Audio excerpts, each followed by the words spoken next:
Howdy, howdy, howdy. Welcome back to MCubed.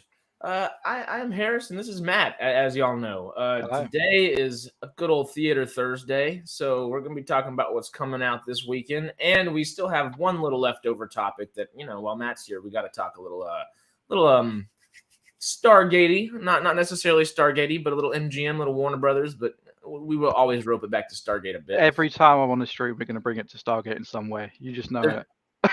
No doubt about it. All of our streams we do on Sidetrack, when it's nothing to do with Stargate, we always go back to Stargate. There's a solid 15-20 minutes of just straight Stargate every time. It's perfect. It's perfect. Well, now we have the Stargate news segment, so we kind of have our excuse to bring it up all the time, which is great. It's perfect.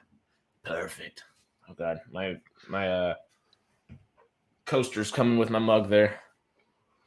See if anyone's I think we got one. I'm not sure who yet. If I had to guess, it'd be David, Shelley, or Carrie. Oh, I said we have one, and then it turned to 0. That's bad. I'm watching, but I had to mute it because obviously I could hear myself, which I don't want to hear. I should probably do the same just on my phone. It's always a good idea. But talking about the things that we're still doing from yesterday, let's go ahead and start talking about that because we can discuss Flash and Elemental after and do a little bit of a deep dive. Let me do the screen share right quick, and I feel so fancy just being able to do that quickly. Share. There we are. Are you there? Can you see it? I can. All right. So, can Warner Brothers restore its movie glory? Michael DeLuca and Pam Abdy want Christopher Nolan back. We'll prioritize theatrical and take more big swings. So, we'll go into it in a second, but generally, what they're stating is Pam Abdy and Mike DeLuca are talking about wanting to bring movies back at Warner Brothers in a big way, not so much like we've got to have DC stuff, we've got to have Lord of the Rings stuff, we got to have Harry Potter stuff, we got to have Game of Thrones, and that's it. They're like, okay, that is great for TV, especially I guess Harry Potter's now segregated to TV at the moment. Yeah, because I don't think they're doing Fantastic Beasts. You're excited? Yeah, I mean, I am and I'm not, because obviously I grew up with Harry Potter. Mm-hmm. So I grew up reading the books, and then the movies came out. I'm that old. See, I mean, I'm not far behind you. I just never read the books. I have a lot of friends that did, but I just never did. I'd still like to now, and now that the show's coming out, I'm almost more intrigued to do that. But I got to read Killers of the Flower Moon next before that movie comes out, and then I got to read Dune. I have all of Dune. I just started reading Dune. Yeah. I'm not like anywhere into it where I'm starting getting into any of the story yet, but I've started it on Audible. Have you ever watched any of the Dune movies or anything? Nope. I wanted to read the book first because I became one of these guys, right? After The Martian came, I read The Martian from Andy Weir. I became one of those guys.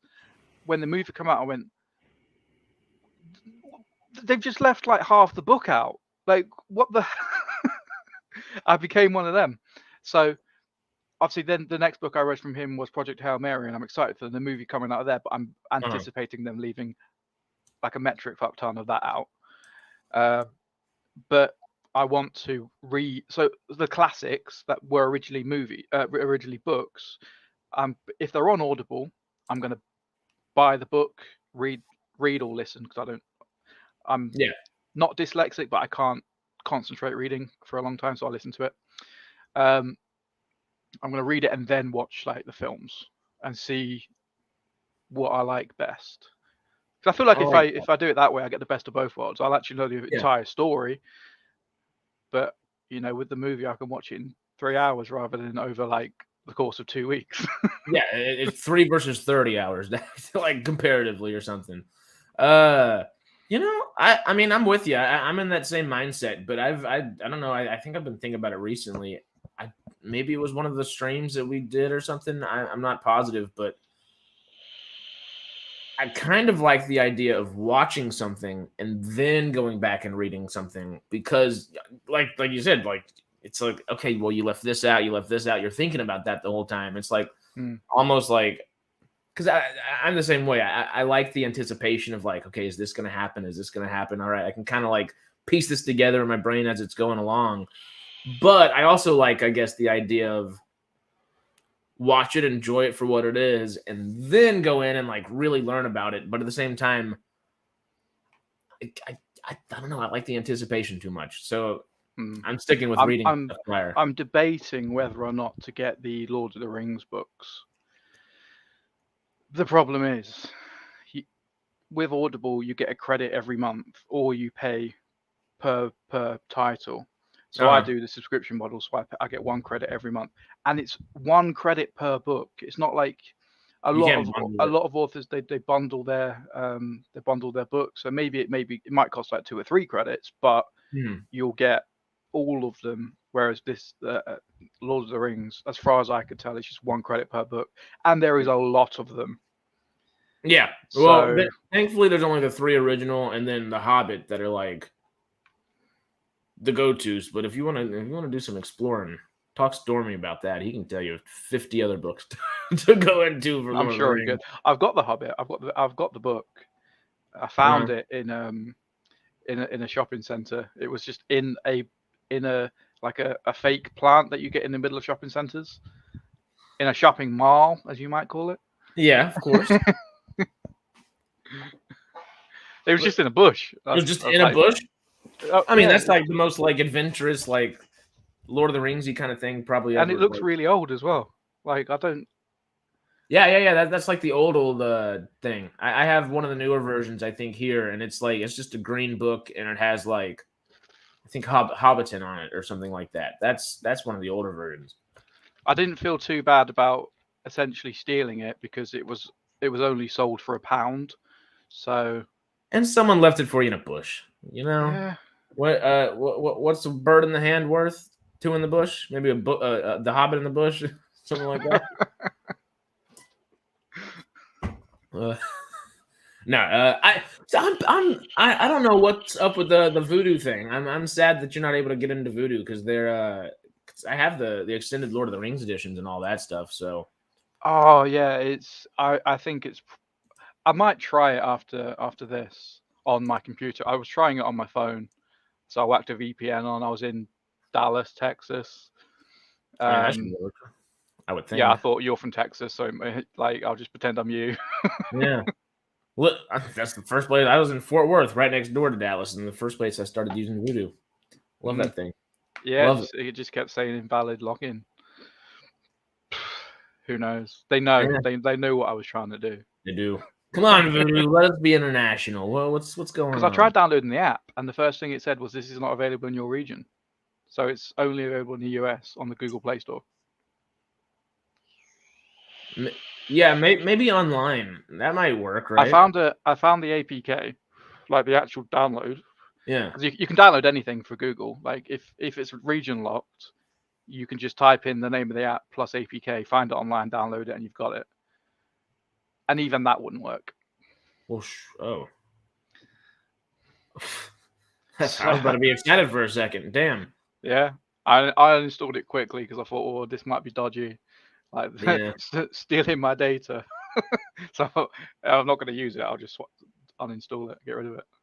Yeah, that's the one thing I do like about Google. I had an iPhone for a while, then I went to Samsung, and now I'm at Google Pixel, and I love me Google stuff. Just which Pixel have you got? The 6. Nice. I literally about a week ago got the Pixel 7 Pro. How is it? So good. Oh, I had the Samsung before, the Samsung A71. Like, I was always a diehard Samsung fan. I had all like the Note 8, I had the S8, the S9, the S10. Because I used to work in phone sales, so I used to always get like the best deals and stuff. Nice. And I was a Samsung ambassador for the store, so I used to get a free phone every year. So I was always diehard Samsung. But after I left that job, I decided I don't want to spend money on a contract. I'm just going to buy a phone outright. So I bought an A71, which is only like £300, but it was pretty good, and I had it for 3 years. But it's a bit slow now, so I was due for an upgrade, and this was the same price as what I was already paying, and it's so good.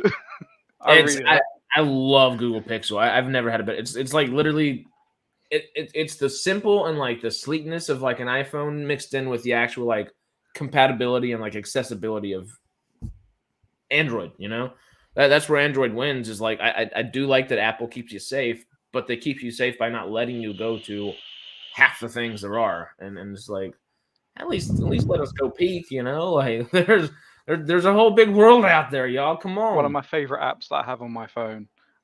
I know I wouldn't be able to get it on iPhone. It's BTV. It's how I've watched The Flash for basically my entire life. It's essentially whenever it airs in America, the next day it's on BTV. And look, I've got a whole list of things, so I could just pick something. So whatever that is, I don't know. What's that? The Rookie. Oh, The Rookie! I really want to see that. That's got that's what's his name? Nathan Fillion in it. Yeah. I was watching clips of it on TikTok, and I'm like, fucking Malcolm. He's here. He's had a bunch of shows. Yeah, not it looks like a really whole good bunch. though. He's had 3 or 4 shows. Yeah. But yeah, I could literally just press watch now, and then loads of links will pop up. I press that. I press play. I pick my player, and boom, I'm watching The Rookie. Okay. Well, not that. Right. That one says I can't play this link, but you know, I need you to check one thing for me on there. Can you watch season 16, episode 3 of It's Always Sunny in Philadelphia? Because YouTube TV pissed me off yesterday. It airs on I think like 10 p.m. or something like that. So I was like, all right, season 16. I'm gonna go watch It's Always Sunny. Yeah. Episode 3. Uh-huh. Yep. Sneaky bastard. Lucky dog. Oh. Here we go. It's playing. No. 11:30 a.m. on a Friday. It wouldn't let me go back.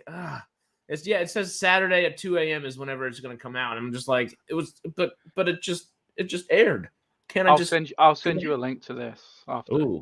Ooh, yes, please. But Booyah, talking movies and stuff. You wanna dive back into it? Because hell yeah. But it's pretty straightforward. The Pam Abdi and Michael DeLuca stuff, they really just want to bring big movies back to Warner Brothers, not necessarily like IP movies, but like original films as well. And that's what they wanted to do at MGM before they were ousted. And it makes sense. MGM was trying stuff like that. They had Licorice Pizza. I think this article actually does have a few of those different movies. Well, there's only so many IPs they can fall back on. Yeah. I mean, that it's going to get tiresome for the audience if they're going to keep remaking and rehashing all of the IPs they've already got. They need to make something original. They do. Because there was a time when they had no original content, and then they made the IPs that they're now falling back on. So they need to just go back to their roots. They tried, though, I guess. They didn't try with like a new IP or franchise or something like that, because I guess they were just making good original films. They made House of Gucci, Cyrano, which was that Peter Dinklage movie, and then Licorice Pizza and a couple others, but none of them really did big or were very successful. See, I think the problem a lot of these studios have is they have a project. Mm-hmm. And they see it and they go, we're going to make this into a franchise before it's even released. Yeah. And then it's like, you're trying to make it a thing when it's not a thing. Like, you let the audience decide if they want to see more. And if they do, make more. That's how it happened in the past. Like, Terminator came out. They weren't necessarily planning Terminator 2. But then people wanted more. So you made Terminator 2, which was arguably more successful than Terminator 1. And better in many ways. Like... Yeah, it was. It is the best Terminator film. Oh yeah, but that wouldn't have happened if. I mean, I think it would have if they'd have released Terminator 1, but before they'd released it, decided we're going to make Terminator 2, it wouldn't have been as successful because you've already then got an idea in your head of what you want it to be.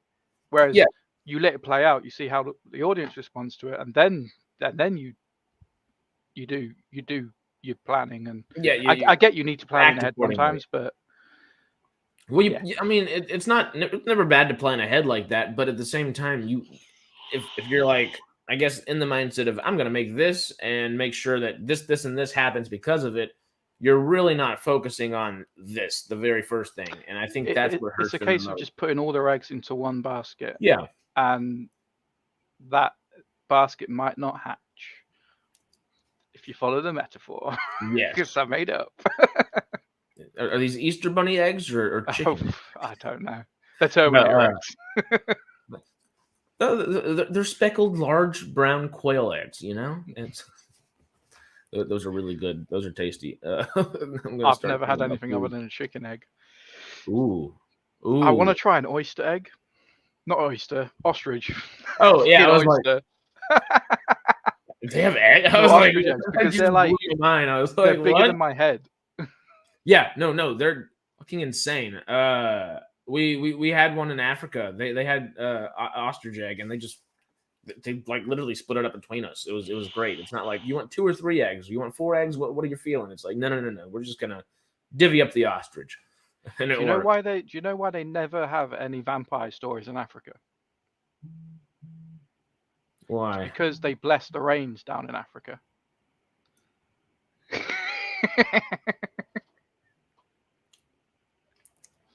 I was listening to Toto earlier, and I thought of that joke, and I was like, I need to say it to someone. I wasn't ready either. I literally watched a YouTube video like before I went to sleep last night. Was like the true origins of like vampires and all the different things, and so I was like so into like, okay, why don't they have this? And you fucking did that to me, you bastard. Hi, Carrie. Howdy, Carrie. I'm just dad joking. I'm glad you got here just in time for me to be eviscerated by a good dad joke. I was so into it too. I was so ready for some cool vampire. I know. I feel kind of bad because you were like, you got proper close to the camera really? And everything. I went down this rabbit hole yesterday. Oh shit, that's great. But movie wise, Pam Abdi, Mike DeLuca, they didn't necessarily have the because MGM, they were kind of like, all right, we need to get some money back. We need to do some things. We're focusing on IP. They're not. Now they're head of movies over at Warner Brothers, which is kind of cool. That's kind of an upgrade in a job sense in a way. But I don't know. It's a whole different subset, and it's not like Warner Brothers did really well with their original IP, like original releases. I keep saying IP, which technically is true, but Don't Worry, Darling last year and a couple others just didn't hit what you wanted them to either. So I think if they carry on focusing on like their core IPs, but also have a division where they're just focusing on new material, something's going to pop eventually. Because you can't unless you're like Bad Robot, you can't consistently like just release crap films. You're gonna work with someone eventually who's gonna write something amazing, and it's gonna be your next big thing. Obviously, you can continue with what's already successful. Mm-hmm. No one's saying you can't. Just don't be afraid to try new things. That'd be nice. That'd be nice. I'm kind of optimistic with Warner Brothers. Obviously, I'm optimistic with MGM just for the sake of Stargate and of course Legally Blonde 3. That's very important. Oh, of course. I'm more excited about Legally Blonde 3 than I am about Stargate. Oh, like I need me some what's the Reese name? Witherspoon. Reese Witherspoon. I need me some Reese Witherspoon. It's without her spoon. She changed. She got divorced and changed her name. Did she? What's her name now? Without her spoon. Okay. It was not as successful as a dad joke as yours was. But I'm optimistic with Warner Brothers. I guess specifically because it seems like their big IP is being pushed towards TV, and that allows kind of new things to be done in film. And I guess they're still doing big IP things like Dune is Warner Brothers. Barbie's Warner Brothers, I believe, as well. So they're still doing these like bigger movies, but is it? They're not that is like Barbie. I want to say, I mean, they've had some pretty good original films. That recently, Warner Brothers. I mean, they had the Elvis film. That was pretty successful. I know it's not an original idea, but it's an original picture. Like, it didn't exist before. Like, it's not something that they've just recreated, kind of thing. Yeah. Not like Batman, where we've already seen the same story a million times. Although people saying that the new Batman is one of the best Batmans that has been recently. I know you disagree with that. I don't actually have an opinion because I've not watched it yet, so I can't make an opinion. I'm just basing it on what everyone else has told me, and then people are saying you need to watch it. So I guess I'll watch it. Watch it when like the next one comes out, and then we can have like a giant discussion about it or something. Because that'd be good. Because it is like there are really great aspects of it. It's just it's going to be divisive no matter what because of just how long it is and how much they try to put into it. Like you have like 5 big characters in there that you're following, and kind of just wanted to be a Batman movie, you know. But it's for better and worse. It's very like opinion based, you know. Mm-hmm. With this though, yeah, you're right. They have been releasing decent movies. I don't see if it is. There's old Pam Abdi and Mike DeLuca there. But yeah, Warner Brothers. That's Barbie right there. Okay, I thought it was Barbie. Okay. The thing that all these new films and stuff are coming out. Look, yeah, the Joker Folie à Deux, the new, I guess, Flash counts. Some of those are IP, some of those aren't, and I guess Joker kind of sits in the middle, and Dune kind of sits in Barbie and Dune and Joker all kind of sit in like a weird limbo of, is that like just its own little film? Joker's second one is kind of becoming an IP, and Dune as well, but I like that they're at least thinking about the focus. Is there another big old headline? No, I'm going to go ahead and just take this article off then. Because their stints in television, I think you said it. I think they probably are slightly more successful than their current movies. Yeah. Arguably, Dragon is huge. Wednesday was like incredibly huge. The new Harry Potter series, I think, is going to be pretty Wednesday big. was Netflix, wasn't it? Or was that HBO? Yeah. It was on Netflix, yeah. Okay. I think it probably did stream elsewhere as well. Probably. But yeah, it was definitely in Netflix in the UK. Mm-hmm. Yeah, no. Warner Brothers definitely seems to be focused on TV for the big stuff, or for their quote unquote big stuff. But they're still doing big projects, obviously, like Barbie, Joker, Dune, all that good stuff. I like that they want to keep doing big stuff and want to keep doing big original stuff. Obviously, Barbie versus like Oppenheimer, also versus Mission Impossible. They're all kind of doing their own things at different places. They want Christopher Nolan back. That's where I was looking for another headline and then articles. Pam Abdi and Chris DeLuca. I said that completely wrong. Pam Abdi and Mike DeLuca want Christopher Nolan back later in that article, and they need them. They need the guy. You know, obviously he was very happy, or not very happy necessarily. Do they want him working on new Batman, or do you just want him to work on like lots of things? No, new film. Because Tenet was the last thing he did with him, and that didn't like work out super well. Obviously, pandemic, and then everything else going on. It was. I think it performed quite well. Relative for what had happened, took in quite a bit of money. Mm-hmm. But no one understands it. See, I still like it. I still don't know if I could tell you that I understand it. Where I feel like I probably generally understand Inception now, just because it's been so long and it's you've had that time to decipher. I've watched it half a dozen times, maybe a dozen times to really like get a thought process going. Where Tenet I've watched 2 or 3 and it's still like, what? You know, it's still confusing as all get out. They're very mind fucky films, aren't they? You've got The Adjustment Bureau, and Inception. I think The Adjustment Bureau was quite mind fucky as well. I haven't seen that. Who did The Adjustment Bureau? Let's Google it. The Adjustment Bureau.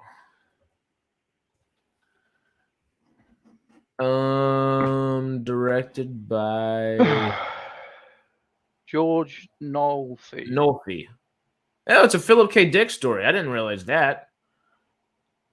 What else has George Nolfi done? Oh, it's a Universal production. That's why. Interesting. Oh, okay. He did Birth of the Dragon, The Bourne Ultimatum, and all that. Interesting. Okay. I watched the trailer for that film and thought it looked relatively similar to Inception, so I watched it, and it is in a lot of ways similar because it's weird. Yeah. Like, the thing I can compare it to is Doctor Strange. You know, where he's going through the portals and like the world bends and it's all that kind of like, where are you in the world? You don't know because the up is down and left is right, and it gets water is now dry. It's like insane stuff. Yeah, I like it. it's a good film. It's a pretty good film. It's not the best film ever, but it is pretty good. Huh. Well, I need to watch it. I love that just style of stuff. Nolan films particularly are just always great. I think I told you all Interstellar, I think to this day is still probably the most stoned I've ever been in a movie. And for the first time watching it, my friends and I walked in there. We were like 16, whatever. And we were just baked. I sat there 2.5 hours later. I came out of that thing just like. Have you watched 2001 yet? Space Oh, Odyssey? yeah. Uh-huh. Yeah. Have you watched that, Stone? Oh, yes. That's not to the same degree because I'd seen it first, so I was like, I want to focus on it, but see, I watched Interstellar fun. first, and that I wasn't stoned, but I was still like, the fuck was that? Yeah, it's still. It was really good. It's like, I enjoyed every moment of it. It's a really good film, like, and obviously it's been praised for being like quite accurate scientifically and stuff like that, which I couldn't really give two craps about. I just thought it was just a good film, good story, blah blah. But that ending messed with me.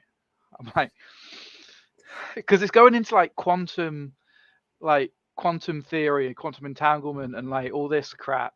Like, essentially, he's gone back in time to put forth the events that are going to put him in that position to like. It's crazy. It's like a really good Stargate episode. Know, it's like I understand. I guess people don't love the ending because it's all like loves the answer and all that. It's like, okay, that's just like the surface level. It's not the surface level. It's deeper than just surface level there, but that's also that's not what the answer is saying. Like, they're saying you have to go do all this quantum like entanglement, like time travel in many ways, or not necessarily time travel because time's not so linear like we think of it just and perceive it. It essentially said that time and space are one. This is how I perceived it. Time and space is one. It's not flowing in one direction. It's all everywhere, and you can be anywhere in space and time all at the same time and influence different parts of space and time. Time is wibbly wobbly, timey wimey. Basically, what David Tennant said in Doctor Who. Yeah. I think they saw that, they ran with it, and were like, "Yep, we're gonna." They said Dialga and Palkia, not either or. It's both. I'm glad you get the Pokemon reference. it was the Platinum game. It wasn't Diamond or Pearl. It worked out.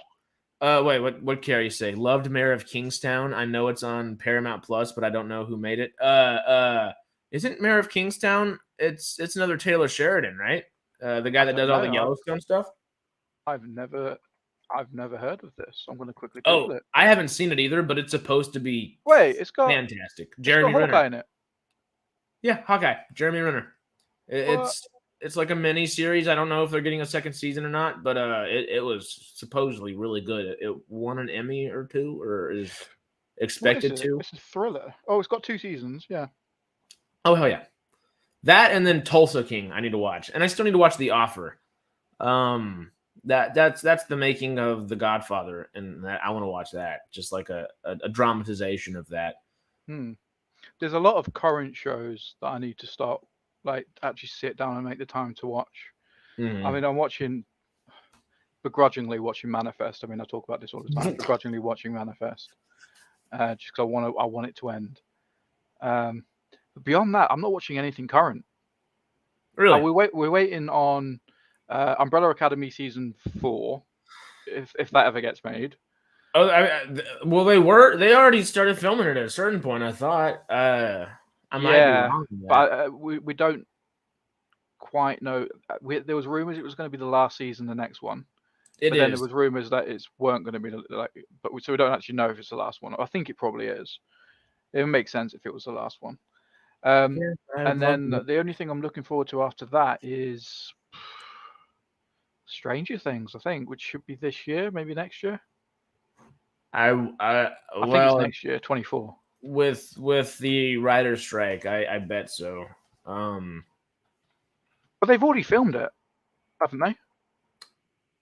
I don't know, because they needed like a year, maybe a little more to write too, and it was last year that it came out, right? So I think it'll probably skip a year, because that's what they usually do, at least. Okay, so season 5 of Stranger Things is going to be the final season. Yeah. This is it. But there's already going to be a spinoff show, and Finn Wolfhard's the only one that's guested apparently, which is kind of fun. Who does he play? He's Mike, the yeah, Eleven's boyfriend. Mm-hmm. Yep.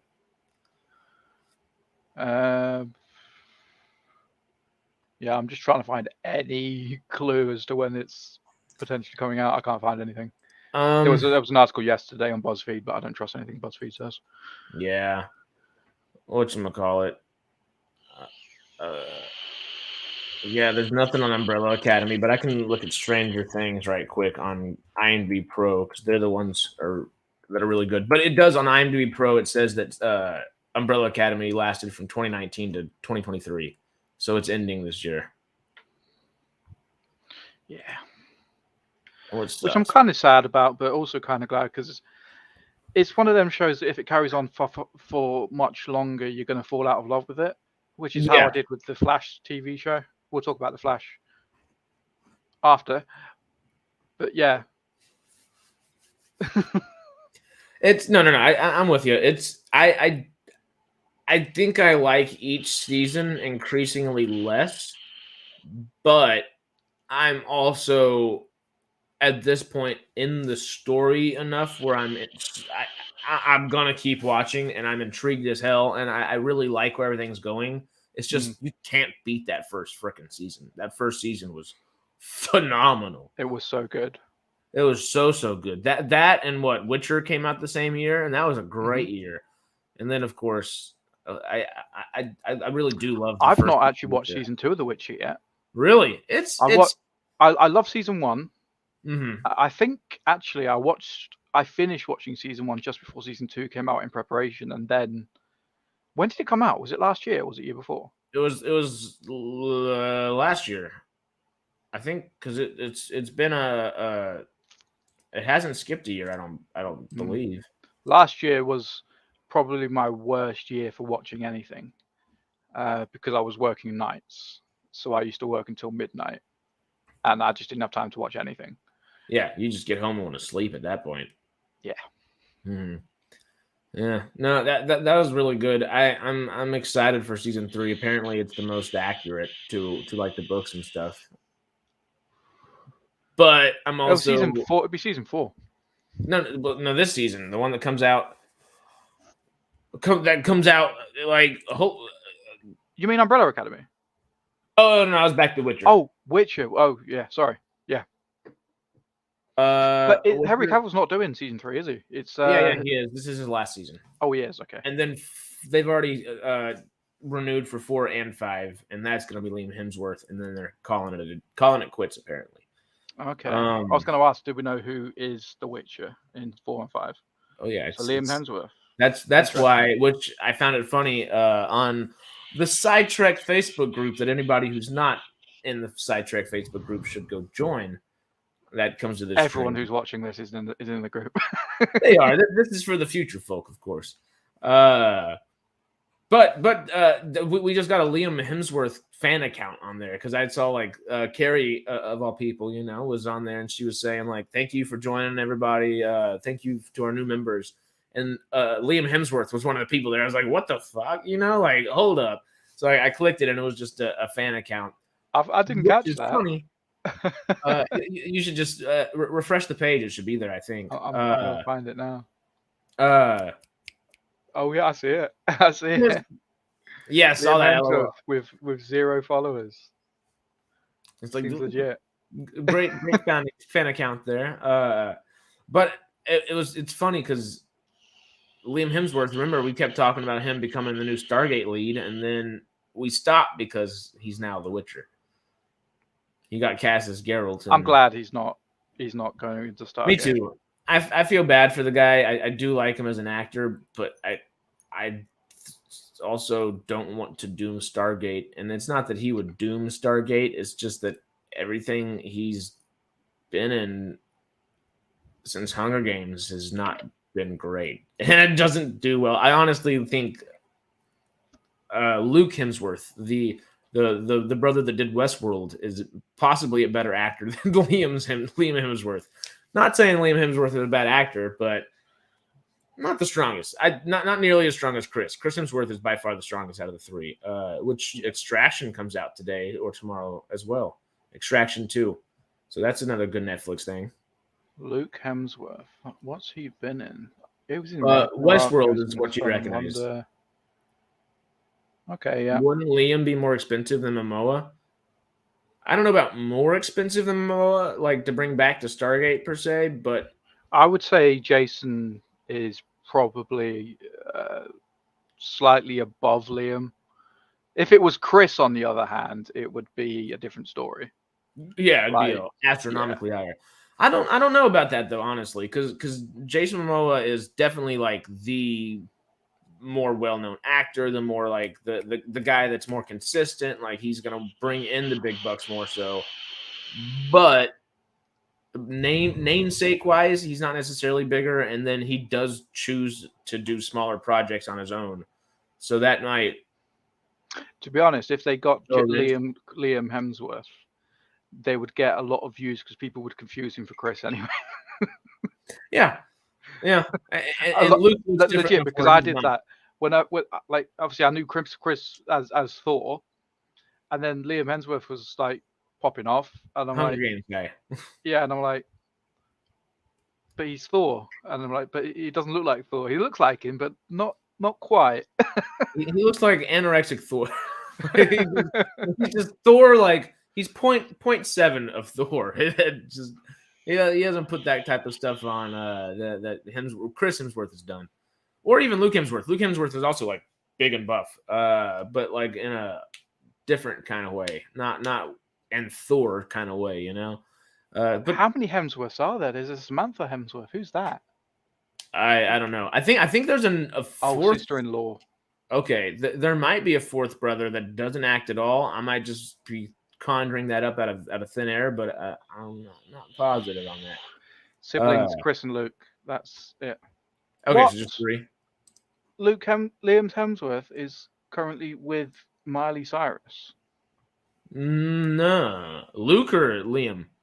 Liam. No, I don't think so. They've been to Google. They are. Oh no. And they've been engaged like once or twice until before. 2020. Yep.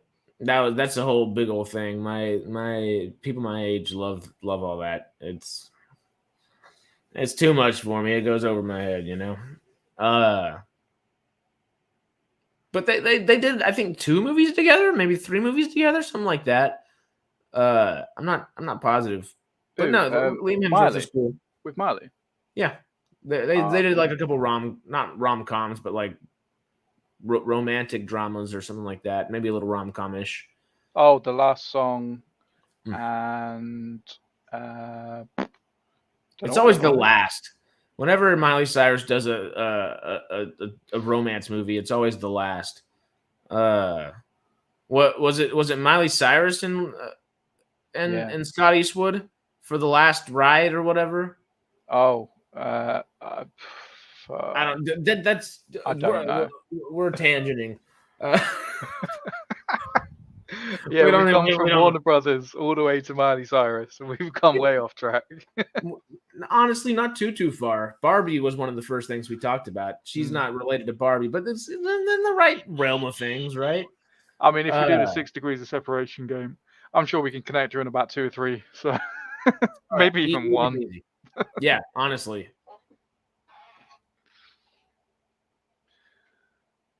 I was trying to think of one. I couldn't do it in one. It has to be probably 2 or 3 for me. I was like, Barbie's got a big enough cast where you can do that, but I don't know. I don't know. How about Flash though? Flash, I'm gonna go see it at 3:00 and 40x today. Are you gonna go see Flash? Does it come out this weekend? Yeah, I think it comes out tomorrow for us. Yeah. 16th, yeah, tomorrow. I don't know. I'm in two minds whether because I've got no one to go with. So that's why I don't go to the cinema. I might try and put the feelers out and see if any one of my friends wants to like graciously take me, but go with me. You should go by yourself too, though.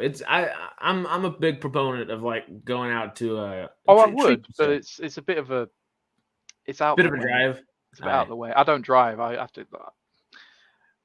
Yeah, it's a bit hard for me to get anywhere because I can't drive. Oh lordy! Yeah. But I am learning. I had lessons last week. I can drive, just not legally. I could teach you. It'd be a little backwards though. You just have to relearn it on the other side. Yeah, but you don't have clutches, do you, in America? Are you talking stick shift or auto shift? Because we have clutches if we're talking stick shift. It'd be stick shift, yeah. That's the first way I was. Yeah, manual. That's the first way I learned how to drive. I can drive both. I was raised in the country. I can do both. Yeah, most of the car. I say most. A lot of the cars in the UK are now probably getting towards being automatic. Like the newer ones that are coming out anyway, certainly. But a lot of the older cars, which I'm going to end up buying because it'll be my first car, they're all manual. So I'm like, I'm going to learn manual because And once you learn manual, you're able to do like automatic. Just makes sense. It's like it's the dumbed down version of it. And like if you know manual, you know automatic. If you know automatic, you're going to be confused as hell trying to get to manual. But it's great to go from manual to automatic. Yeah, you'll be I can't wait. I already hate the clutch. I hate it. Brake just to change gear. Every time to change a gear, you have to put the clutch all the way down just to change a gear. Like, I don't want to do that. I just want to brake and accelerate. Just let me go. Yeah, let me move. The closer and the simpler it gets, the closer we are to like spaceships. So I'm just like, come on. Within our lifetimes, there's got to be something like. The dream is I'll get a fully electric car, maybe a Tesla, but not a Tesla. Like something that isn't like unreliable. I'd like a Tesla. I had a friend, the friend that I was saying that I keep getting all the stuff from, like the little Thor sticker and all that. Dude's got a Tesla. He's got like a 1967 Chevy like Camaro, like the old. Definitely uses a clutch to shift, and then he's got the new Tesla, and he doesn't have to. He just presses a button, and it's just like. I did ride in one the other day. They are nice to ride in. They're amazing. I think it was the Model Y, maybe Model X. No, it's Model Y. I want to say Model Y. The bigger ones, right? The bigger one, yeah. And it's like 0 to 70 in like 3 seconds. We were just going down a residential road, so it's supposed to be in residential in the UK. You do 30 miles an hour, but he was like, "Let's see how quickly we can get to 30 from stopped," and he just went, boom. And I'm like, "Fuck." We're now not 30 miles an hour. We're at 70 miles an hour. It's so cool. Because I'm from oil country, so like ExxonMobil's headquartered where I'm from and everything. So for the longest, I was just like, these can't be good. There's no way they're gonna be good. I don't like anything about them. And then I kind of like learned more about him, I was like, okay, these are cool and interesting. And then I actually gotten one, and I want one. I want one. Like I definitely want one. They're amazing. just so expensive, and if they break down, it's going to cost a lot to get it repaired.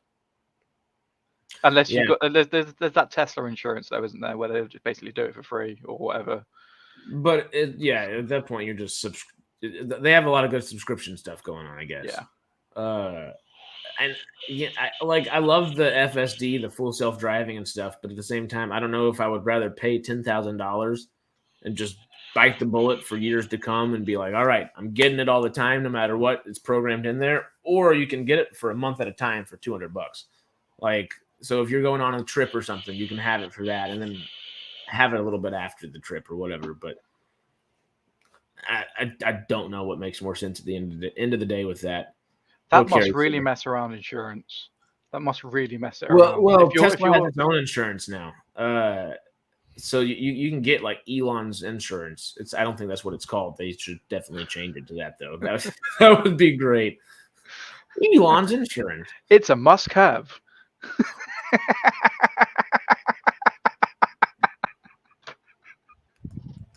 We started this. Should we just end there on the vampires?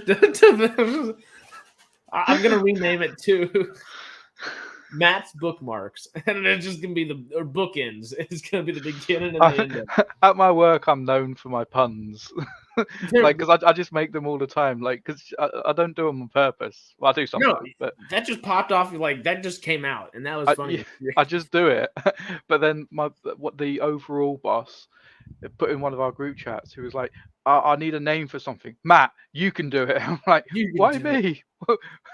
What did he say? Don't put the pressure on me, then it doesn't happen. I'm gonna find the pun. I will find the pun because it was a pretty good pun that I came back with. Well, after the last two, I fully expected it to be. Well, the last one was a twofer too. That was three kind of, or two wrapped into that one at least. Lordy. Good. Give me a good, funny thing. Good. I don't know. I'm trying to think of a good topic to give you, because we're going Flash. Oh no, I know what the pun is. The pun is he basically alluded to me being the pun king, and I went, "Is this some sort of punishment?"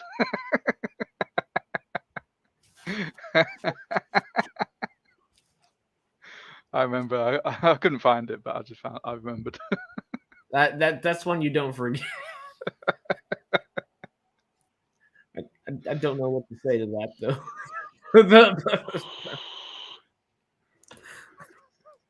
I love it. What was you? We can always zoom or not zoom back, but re-roll it and learn again. But what the hell? How did you start the Elon one? It's a must-have. Because you said they have Elon insurance now. I know, but you said something before. You said a must-have, which made me crack up first. And then you said that, and it doubled it. Well, I'll think about it later. There's always no. I think I just repeated what you said. So I said, "Oh, Elon insurance. It's a must-have." I don't know. Maybe I said something. I don't know. I can't remember. Let's put the rewind button for later.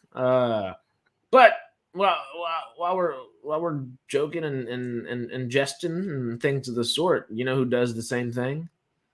Barry Allen. He does. Fastest man alive. There's Quicksilver for that. Sorry, I'm Marvel's side. Oh no, just Flash is definitely quicker. But is he faster than Superman? Yep. Yeah. The Flash can literally go from one side of the universe, because it was in the comics, from one side of the universe to the other quicker than someone can teleport. And this guy, I think it was the Monitor, might have been. I think it was the Monitor. He could literally just in an instant be in wherever he wanted to be, and the Flash was quicker than him. They raced, and the Monitor was like, "You can't beat me. I can literally go anywhere, whenever I want," and he still beat him. The Monitor is the guy from the big crossover they did. I still haven't watched it. Crisis on Infinite Earths. Yeah. Okay. Damn. Well, I'm pumped for it. I'm still hesitant. I only want to give them money once because I'm not a big fan of what Ezra Miller's been doing in the public for the last couple years. Me neither. This is another reason why I'm in two minds about whether I'm going to go to the cinema or not, or whether I'm just going to watch it through BTV. Because most of the time, if I'm watching something through BTV, I'll watch the things that I already have access to. So I'm already paying for it somewhere down the line. Yeah. But with this, because it's not out yet, it would be illegally streaming. But I don't think I have a problem with it because it's Ezra Miller. That's my caveat there. I'm like, I see, I love the convenience of all that streaming like that, but it's also, I want to make movies. So I'm like, go support the movies. But at the same time, there's separating art from an artist. And then there's that artist that has like. There's also the argument to be made, though, that he's already been paid. He's already got the money for the job.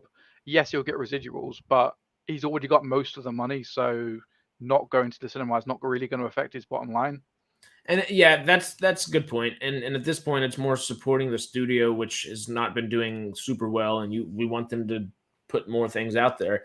Yeah. But I guess at the same time, if this doesn't make a whole bunch of money, would that encourage them to go back to regular coming up with original films instead of like really focusing on IP? I guess I could see it go in a couple different ways. It just depends how they interpret it, I guess. I mean, I wouldn't be surprised if they took a break from big name, already established properties and just try to focus on something else. They have about 2 years. I think, 2025 is when they said Superman Legacy is going to be out. And they have, I think, I'm not positive, but I don't think they have any live action superhero films coming out in 2024 because Blue Beetle's this year. I think it's way late this year. Then Aquaman got pushed out back till 2024. Aquaman got pushed back to like summer of 2024 or spring of 2024, I think. And besides that, because Joker Folie à Deux comes out this year as well. And that's not necessarily that's the whole Elseworlds and everything. Interesting. Yeah. Joker. Oh, is it the second Joaquin Phoenix film? Oh, yeah. How? Exactly. Isn't he dead? Or is he? I can't remember. Exactly. Didn't he? I'm sure he died, didn't he? He got arrested. He got put in the insane asylum. Yeah. Because it was always this isn't the Joker that you know from Batman. This is the Joker that inspired the Joker from Batman. Yeah. So I always just assumed, okay, he's gonna just go rot in jail. We're never gonna see him again.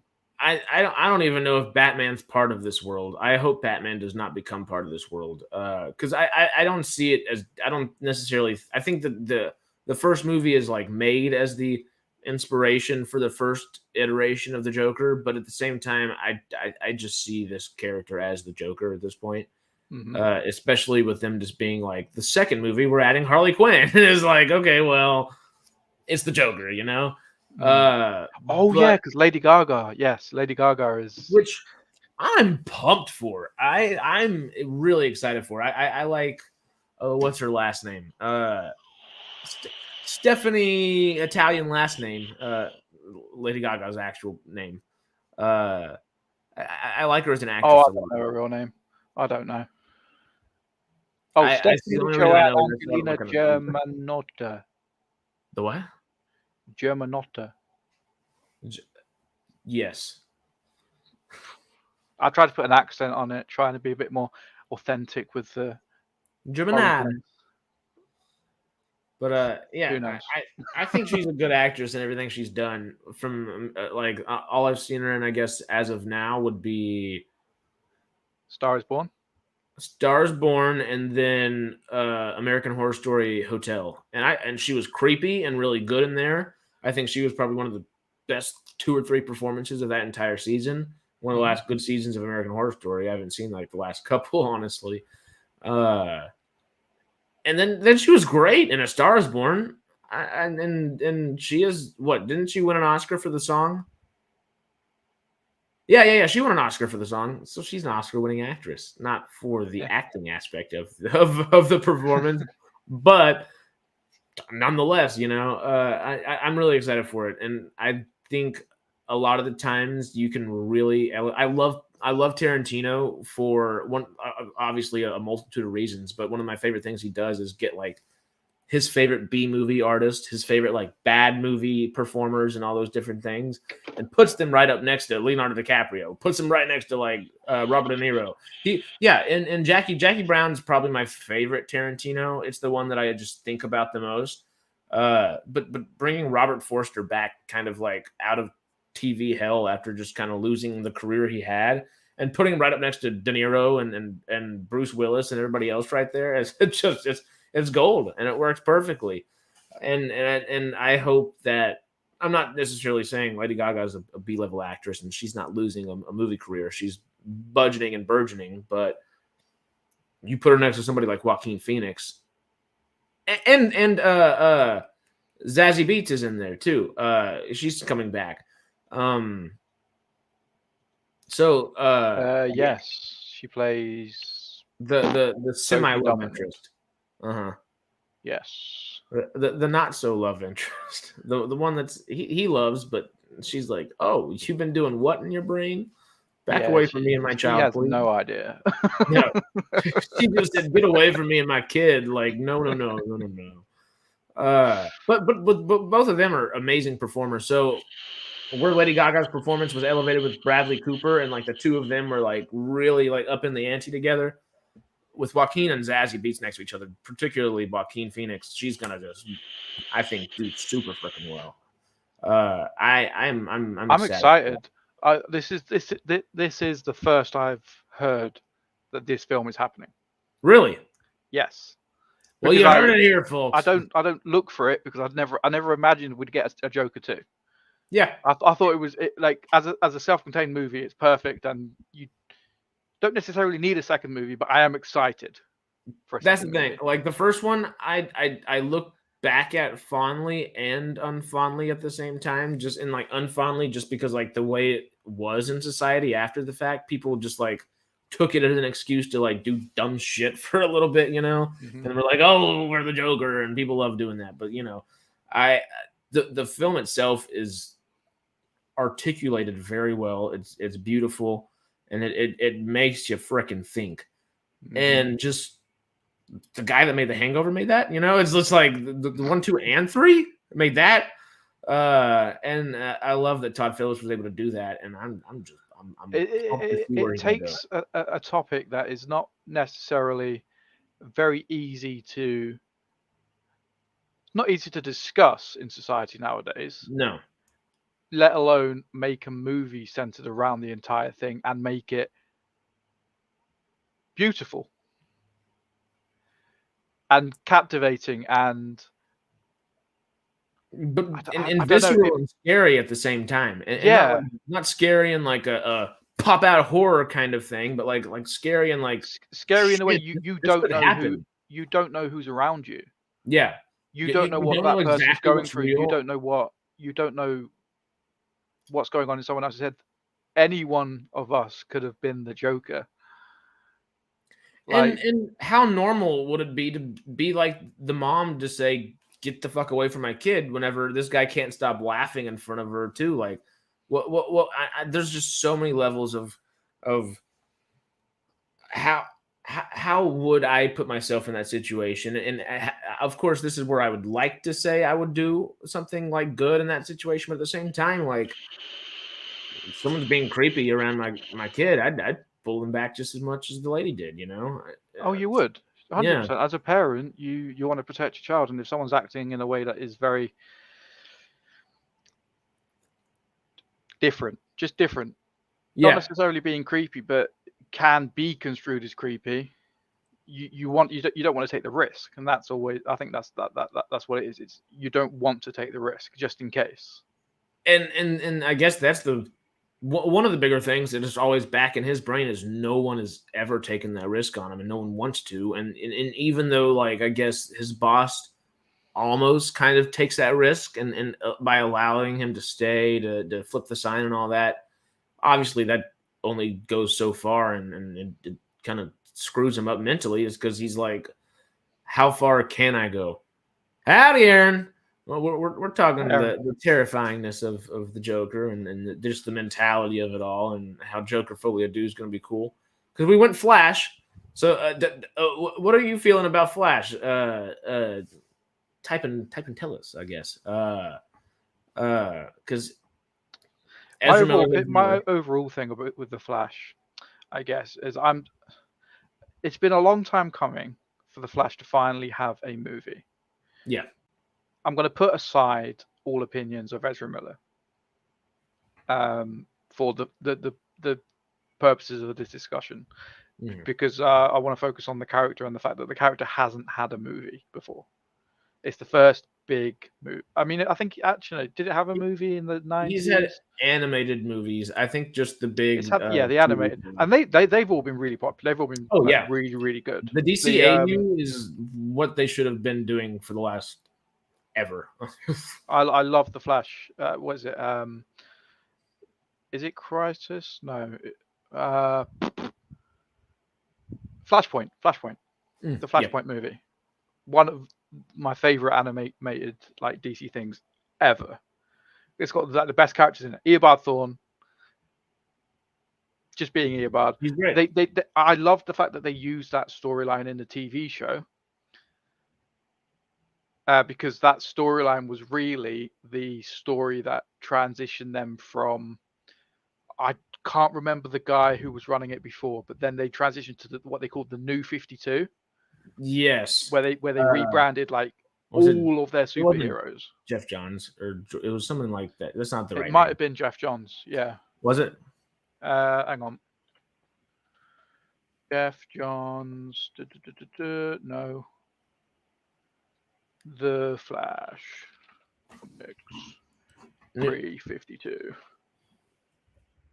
I don't know.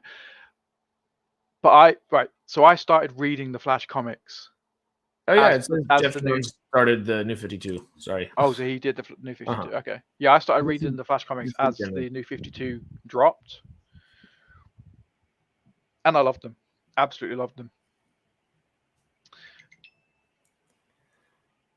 Yeah.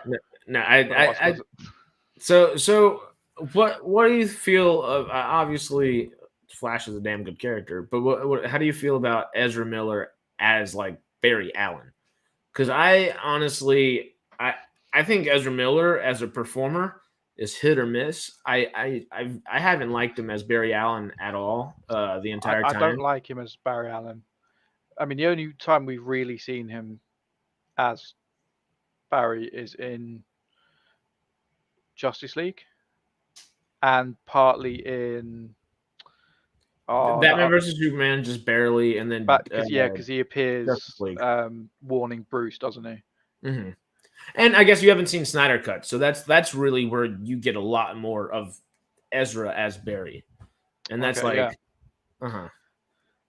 yeah. I mean, I just felt like the Barry that we got in Justice League was too childlike. He's clearly a little bit older, or if not as old as what Grant Gustin is now. Yeah. And even him back in 2015, when he first became the Flash, was way more mature than what we got in Justice League. Like, he was still very teenage-like, and the Flash never gets his in the comics. He doesn't get his powers when he's a kid. No, he's always been an adult too. I'm with you. He's always been an adult, and he's always been a more mature character.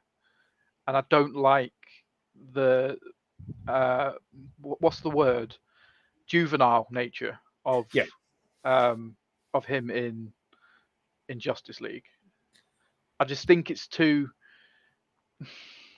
juvenile. It's the best word I can think for it. I honestly think Grant Gustin should be in the movie. He would do a way better job. Well, I mean, technically, I guess one of the only scenes I have seen from Crisis on Infinite Earths was whenever Ezra came into the Flash and was there just for that one moment. It would be cool if that like switched up and put him backwards or something. That was probably just not fan service, whatever the opposite of fan service is. Basically, as a way to say, yes, Ezra Miller is the Flash, and yes, it does meet up with the continuity of the TV show, just as a way to stop people complaining. Because that was right after they brought back like Adam West, not as Batman, but like Adam West's Robin. I can't think of who played him, and a whole bunch of other people. Brandon Routh played Superman again. Yeah. So it was Crisis when all of the basically entire multiverse was at risk, and they essentially had to reset the entire multiverse and destroy every single universe and melt them into one universe and create a whole new multiverse out of it. And that's how Ezra Miller's Flash ended up just appearing in the Speed Lab. And then they do the whole scene and like, oh, who are you? I'm the Flash. I'm Barry Allen. It was a good scene. Like, it was cool. But I honestly think it was the only reason they did it was just as an excuse to say, yes, it is part of he is the Flash. Get over it kind of thing.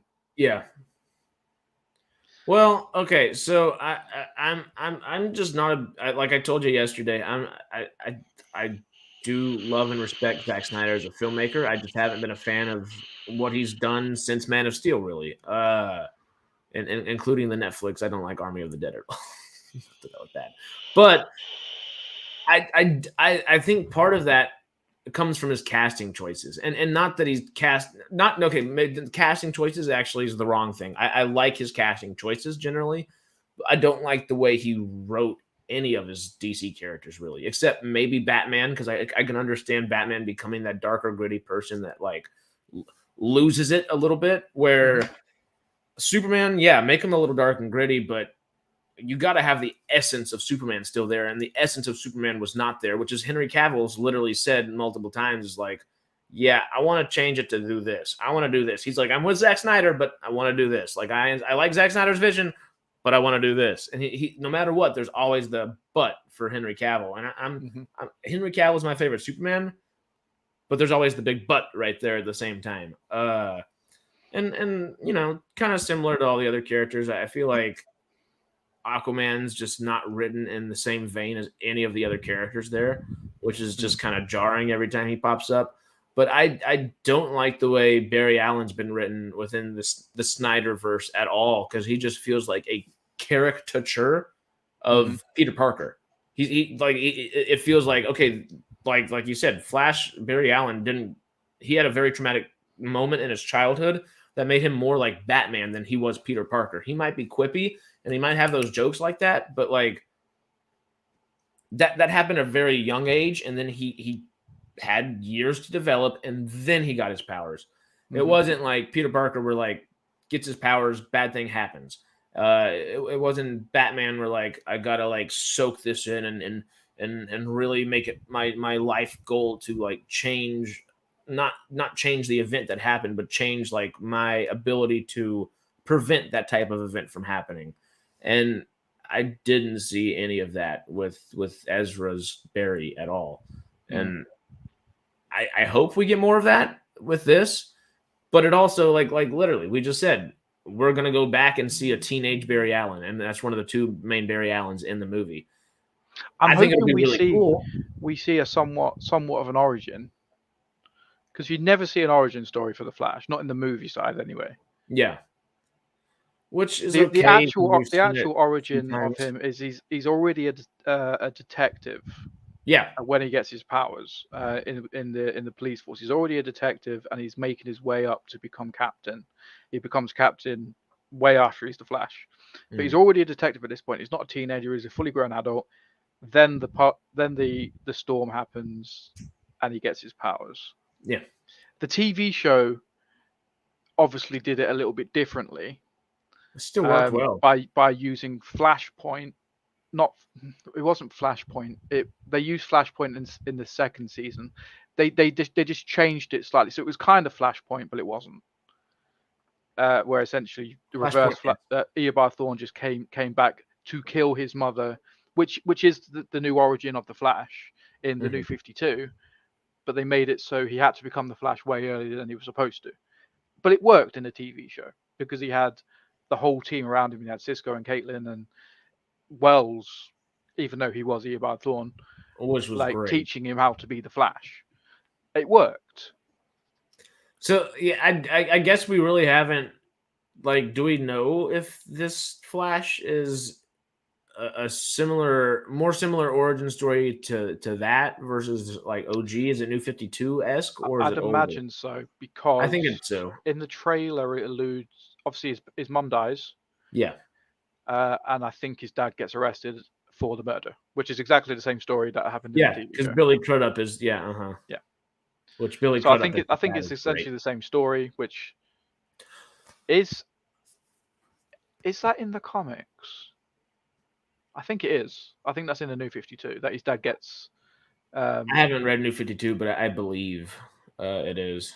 I believe it is. Because yeah, I mean, you just made me think about Billy Crudup. Like literally every casting within Snyderverse, I have think the first is issue. perfect, besides Ezra. Ezra's the only one, and that's just a personal preference because I know a lot of people do like Ezra as Barry. I just like you said, it's like it feels more like a Peter Parker offshoot than it is like the actual character of the Flash. And even Peter Parker, his character is meant to be a more mature version of what he is. Yeah, Tobey Maguire, I think, was probably closer to the comics in terms of age, for sure. Yeah, and Tom Holland is now the youngest version of Peter, but it works. With I think it's because of the people they surround themselves with. Yeah. In the new movie for the Flash, it doesn't look like he's got anyone around him besides Barry. Besides other Barry, yeah. Which is kind of funny. I think is Eobard Thawne, but yeah. There's clues in the trailer as to why I think this. Like, so Barry is wearing red because he's the Flash. The other Barry is wearing yellow, the opposite of red. Who is the opposite of the Flash? Reverse Flash. Surprise! But if they do that, I think it's a bit. I don't know. I think they have to include Eobard somewhere in I think so. For it to make sense. I don't see them doing it with other Barry just because it's so convoluted already. Because it actually makes sense in the continuity of the comics. Yes, because the whole reason Reverse Flash is who he is he was a super mega fan of the Flash. He was in the 25th century or wherever, I think it's 25th century he's from. He is such a big fan of the Flash that he recreates the accident that gives the Flash his powers and gives himself negative speed. He then gets plastic surgery to look like Barry Allen. I didn't know that. That's batshit. He makes himself look like Barry Allen, then goes back in time, goes to the Flash Museum, sees the Reverse Flash, and then the name of who the Reverse Flash is, sees it's his name, Eobard Thawne, and then goes crazy and becomes evil. So I think if they were going to do, it is accurate. Yeah, and it would explain why he looks like Ezra Miller because he's got plastic surgery. And I've listened to enough spoilers. I know, I don't know exactly. I don't know what like happens in the third act necessarily, but I know a certain couple of characters that pop up, and obviously we know Michael Keaton and Ben Affleck Batman are in here. There's a certain someone that shows up that's supposed to be amazing that we haven't seen in live action. We were going to get a 90s version of that. I'm very excited about. Who is it? Do you want me to say? Do you not mind me saying? No, I don't mind. Spoilers for folks that are maybe just joining, because literally we just had someone join as we said that. Quick spoiler for The Flash. I haven't seen it, so it's not 100% confirmed, but apparently, at least, Nicolas Cage Superman that we almost got in the 90s. Oh, yeah. In the third act, which I'm ecstatic about. I love me some Nick Cage, especially as of recent, and that just sounds cool. But with stuff like that happening, I could see them turning Barry into Eobard. I just hope it doesn't convolute it, because I have seen what was it? I think John Campea was put something out about it like yesterday, the day before, and he was saying like, because they saw it at CinemaCon, and they said, and they got a question, and the question was, what's the third act do? Yeah, really, Carrie, I'm really, I wish we would have gotten Tim Burton Superman, and we finally get it. Oh, that's good. And Andy Muschietti's the guy that brings it to us, which is great, because that guy's a really good director. What was I just saying? The Campea thing. Oh, well, one of his people asked him, just someone in the comments was saying like, does the third act take away from the rest of the film? Does it like do too much? And really, I guess their answer was, if you follow the story and stick within the story, no. If you get lost in the sauce and you start messing around and thinking so much about, ooh, we got Superman and Batman and Flash and this stuff, then it might like kind of get lost in the sauce there. But just follow the story and it should be fine. So that's kind of the mindset I'm adopting going into it. I'm hoping with all the Batmans that are going to be in it, that we also get to see Batman's dad, because obviously in the cartoon version of it, it's Bruce that dies and his dad, and Thomas Wayne becomes Batman, and he's a much darker version than Bruce is. Well, who plays Thomas Wayne in Snyder's Batman, and they were like alluding to that being like one of the alternate things that could like happen whenever the Snyder stuff was going on. Which if I was gonna really love a Snyderverse type of thing, it would have been that. You remember who played Thomas Wayne, right? Hang on, no, let me refresh my memory. Who were we talking about with old Lucille the baseball bat yesterday? Oh, is that Jeffrey frickin' Dean Morgan played Thomas Wayne? Which yep. Like, come on! I would have loved that. I still would love that. I don't know if it's possible, but come on, it'd be so cool. I think it's possible that they could bring Thomas Wayne into it, because if they're doing the whole Barry's going to go back in time and stop, which they are. He's going to go back in time. He's going to stop Eobard from killing his parents. It's going to create Flashpoint. That's the entire point of the movie. I think Thomas Wayne is going to appear at some point. He has to.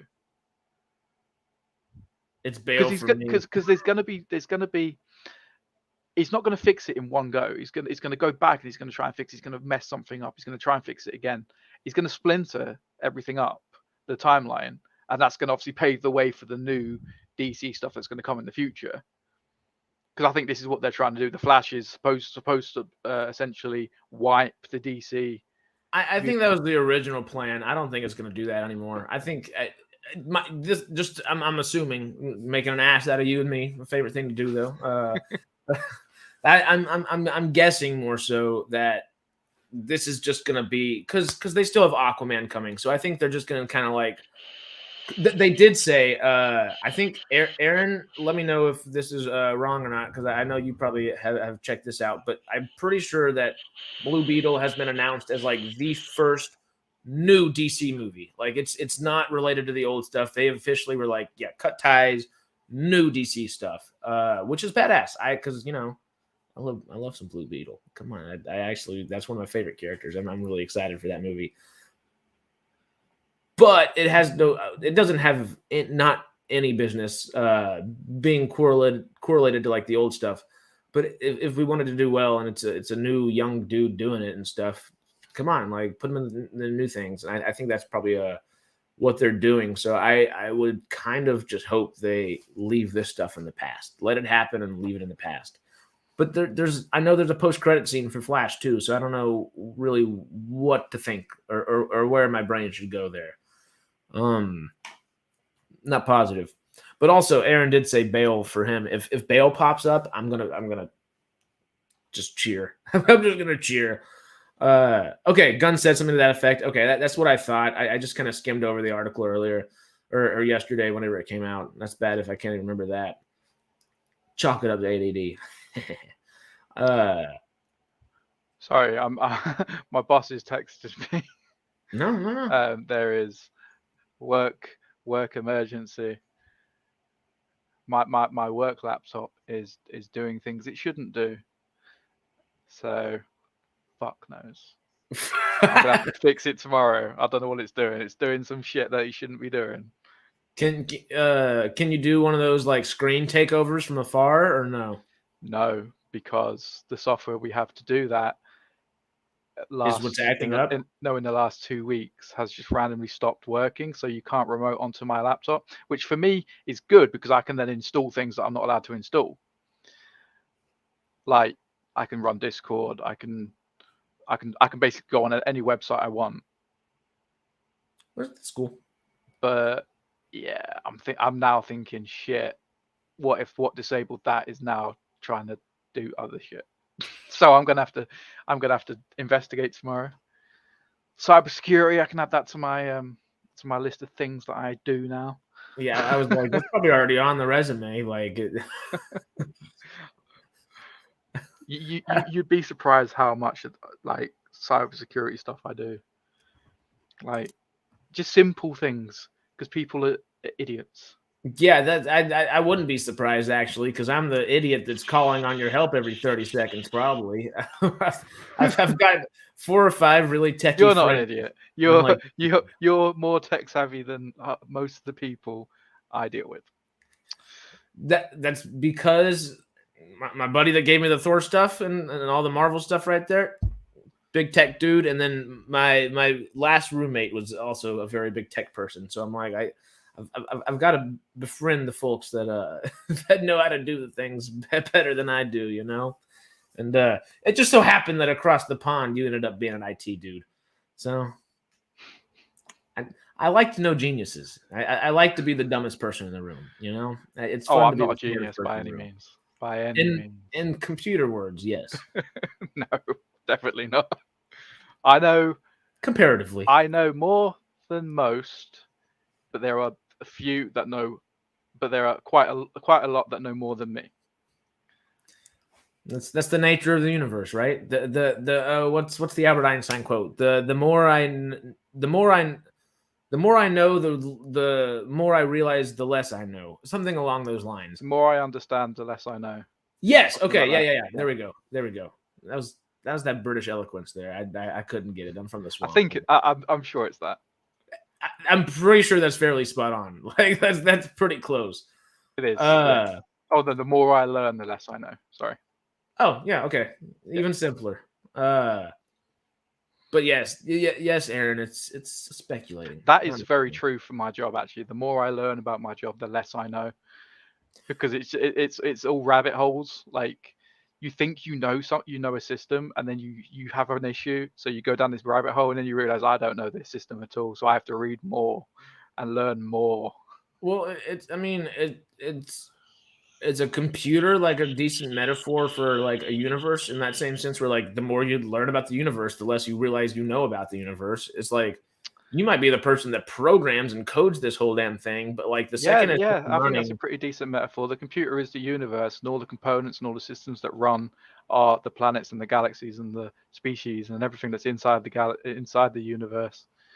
And the more you delve into the specifics of those planets and cultures, the less you understand. Yeah, because you can literally code the whole thing and build the thing from scratch, but once it's up and running, it's legit just doing its own thing, and you have to kind of work with it instead of and work alongside it, I guess. Oh yeah. Interesting. Computers are dumb machines. We just make them do what we want. Some computers just do dumb things. I don't agree with that. No, AI is probably more dumb. Well, no, AI. You give it a problem, and it will fail at that same problem a million times before it succeeds.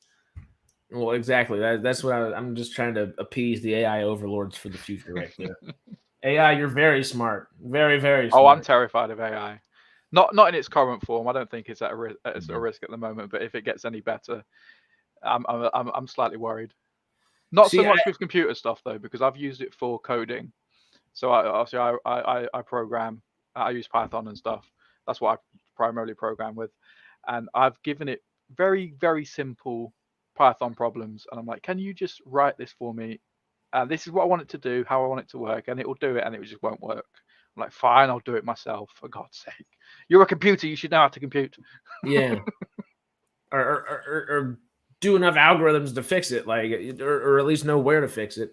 Yeah, no, I'm not really, I like to think of things as optimistic as possible, whether that's so I'm hoping, at least I'm prepared if it doesn't end up like it, but I'd prefer if AI went the route of Star Wars than it does like any other version of it ever. Like, let us have like cool, not necessarily us having companions, like I'm excited for them to implement it into things like Alexa and Google Voice Assistant and stuff like that, because it would make them a lot more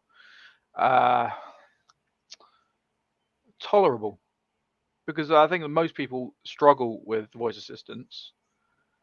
I struggle with mine. I've got Alexa, but I've also got like Google Assistant on the Google, Pixel. Yeah.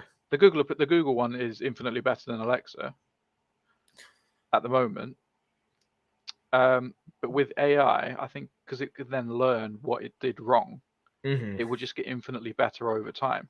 I mean, I struggle with Alexa all the time. Like I'll ask her to,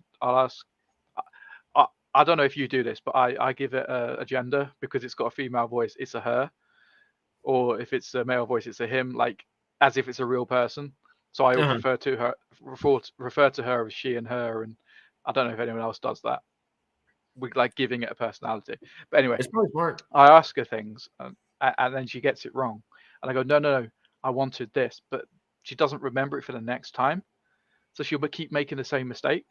With AI, she'll learn and won't make that mistake again, and I'm excited for that, because then she'll learn from how we talk. I mean, there already is an element of that now. Yeah. Where they can learn your inflections and how, if you're angry, with Alexa, they know if you're angry, and they'll do the thing slightly quicker if you shout. There is an element of learning based on that. So if you shout, they associate that with you being angry or frustrated, and they essentially record it, and then they adjust the algorithm for it. But yeah, with AI, just remember your Alexa is recording your convos. Probably. I mean, I'm not so worried about Alexa, because what's the worst that can happen? Amazon is going to show me things I want to buy. Oh no. Same with Google. Yeah. What are they going to do? Show me websites I want to visit. Oh no. Well, it's more like have your personal data and then are able to the government has my personal data. They don't give me shit. So I'm happy to give it to a tech company. Yeah. As long as they don't steal my information and use it for nefarious means, which thankfully none of the only big tech company that did that was Facebook. That's been proven, Cambridge Analytica and all that. As long as they don't do that, I don't have a problem with it. Well, okay. So while we're talking about this, Aaron just said AI is software, the machine is hardware. What do you think about like Neuralink? Because I feel like Neuralink is that thing that, like, is it software or is it hardware? It's still software, but it interfaces with the hardware. So Neuralink will it will just be a massive collection of brains, but they're just CPU. They're just processors, CPUs, sometimes GPUs, but they're processors, so they're the brains, and it will just be software interfacing with that CPU. I don't think it's actually any different to how a computer works at all. Software integrates with the hardware anyway, because all it does is if you can think about the most basic program, right? The most basic program you can write, let's say in Python, is print hello world. All it's doing is translating that into machine code, which then talks to the processor, so interfaces with the hardware to make it do ins and outs, like ones and zeros, essentially, to output something to your screen. Okay. Neuralink is that, but on steroids, because it's just using more brains. Yeah. It's just adding terabytes of storage to everything, really. Oh, but besides, I guess, the ability that, I mean, the big idea besides, you know, like literally just memories banks is that it can help realign like a spine, or it can help paralyzed folk get like a ability back that if it's just being blocked neurologically, that they can like find the way around that and trick the brain into helping heal the body and stuff and something like that. That's where I find it super interesting, I guess. And it's like, I think the biggest bottleneck with machine learning AI is all at the minute the processing speed. We have some very fast processors that can compute billions and trillions of things per second. But think about the human brain, it will do that infinitely quicker. Which is insane. It's insane. I just pondering it's an interesting conversation. I mean, people always, when you talk about AI, will always compare it to the human brain, but I think they're so vastly different. The human brain is so vastly different to a computer because a computer is binary. That's all it is. It's ones and zeros. It can't compute. It can't, at its core, can't do anything other than 1 on or 2 off, or 0 off. If it's a 1, it's on. If it's a 0, it's off. And then it's a combination of how many ones, how many zeros, and that's either a word, that's either a string, that's either a whole program, that's whatever. But I don't know. A human brain is not binary. A human brain can takes into account like we can't even comprehend it in the terms that we usually think of with computing, right? I mean, people who get frustrated with computers get frustrated because they think it thinks like a human. When you break it down and you realize that all it's doing is doing it in a logical step by step. If this is this, then I will do that. Right. That you'll learn to love computers a little bit more, I think, because then you can work with them. And that's where that like the like someone like an IT or just knows computer better, or computers in general better, would be like, oh yeah, they're dumb because they think in like you can almost guess how a computer's going to think easier than they can do. They can do as many algorithms and try to guess how you're going to think and get it right to a degree. But if you know what to look for and how they think, you can almost guess 100% of the time. The difference between computers and humans is if you said to a human, go to the store and get me some milk. If they have avocados, get me 6. Okay, you would have that that statement, that set of instructions as they have milk and I'm going to get 6 avocados. But a computer would read that as go to the store and get milk. If they have avocados, get 6. And it would be literally a statement of if they have avocados, then get 6 milk. It would get 6 milk. That's the difference, because it goes in a logical like. So commas really matter.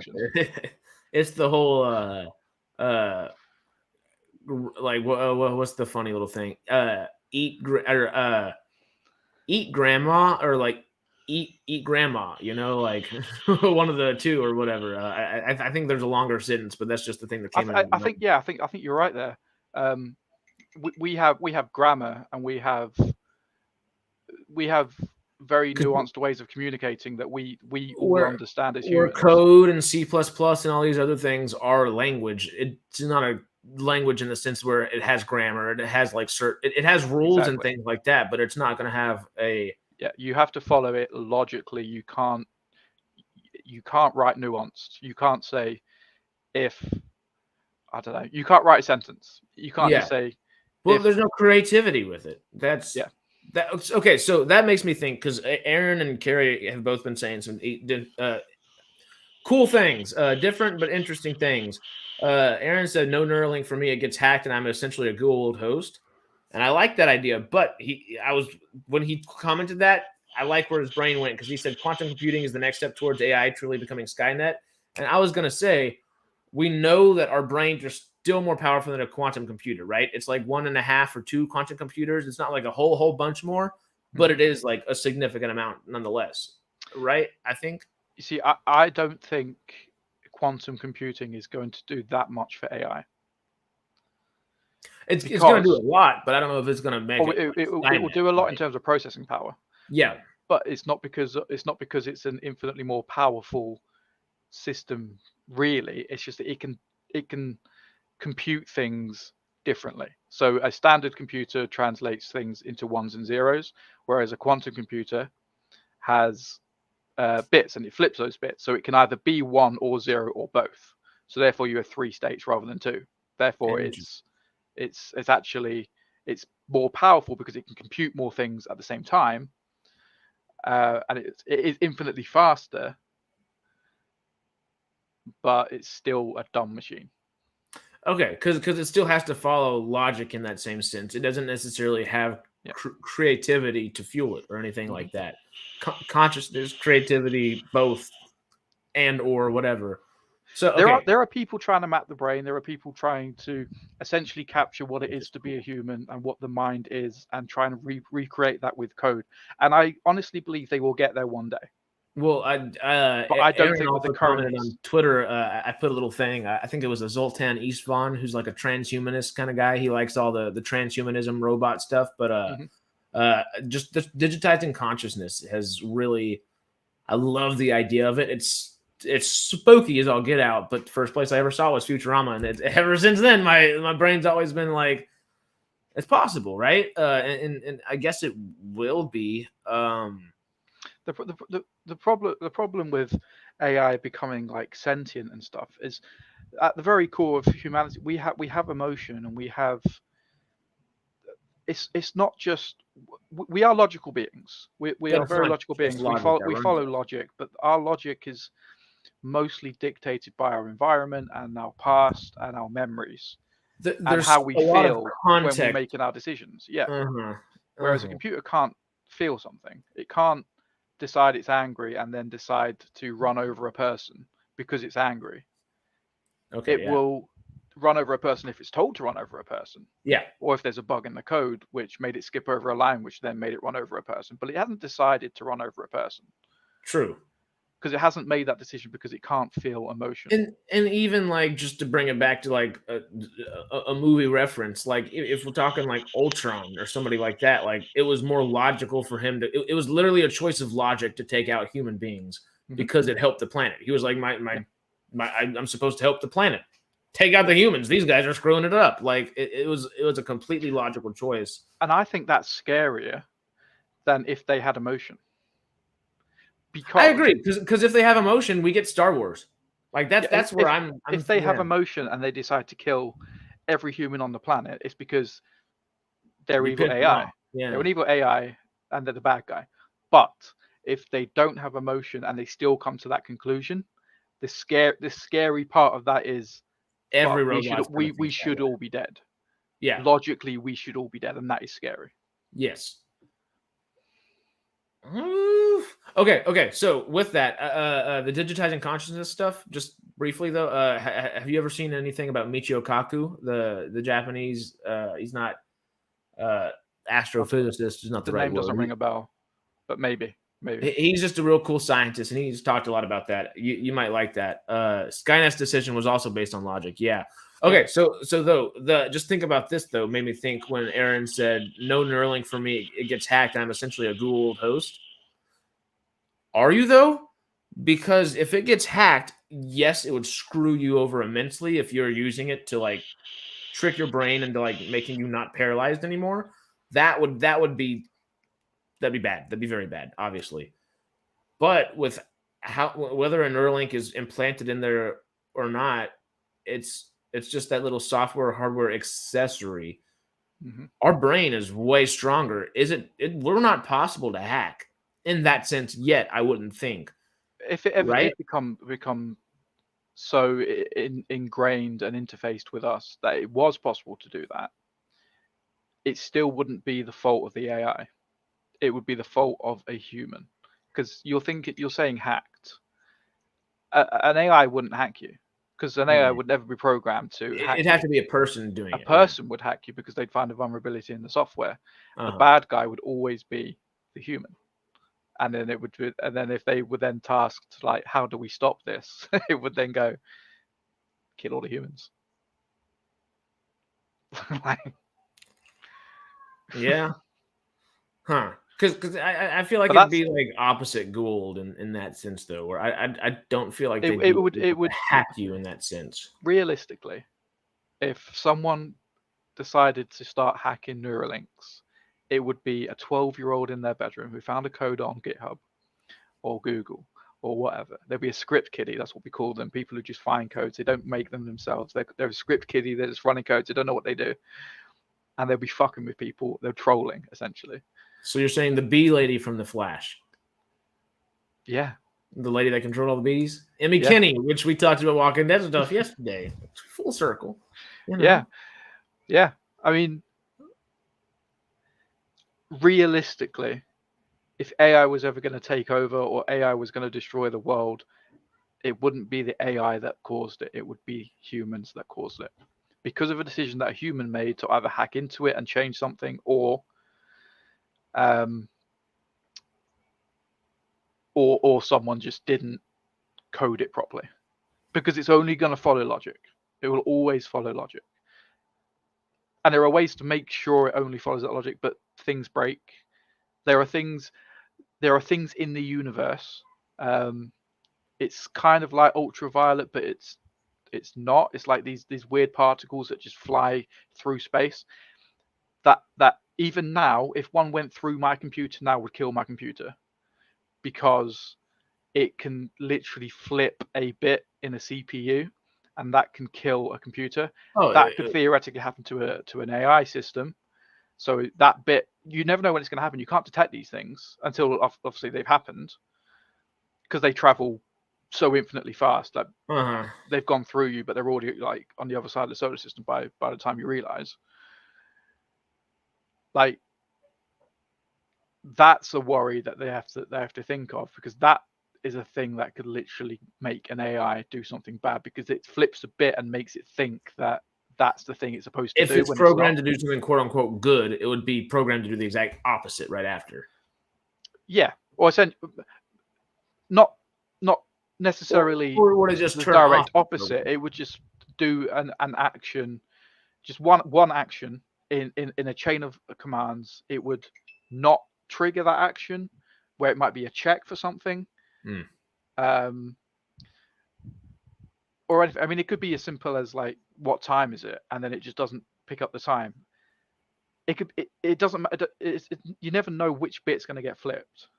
Because there was a thing in the probably early 2000s, and this happened to a fairly big company. Something happened. One of these things just basically went through the CPU, and there was a whole paper on it. But yeah, if it did, it's gonna.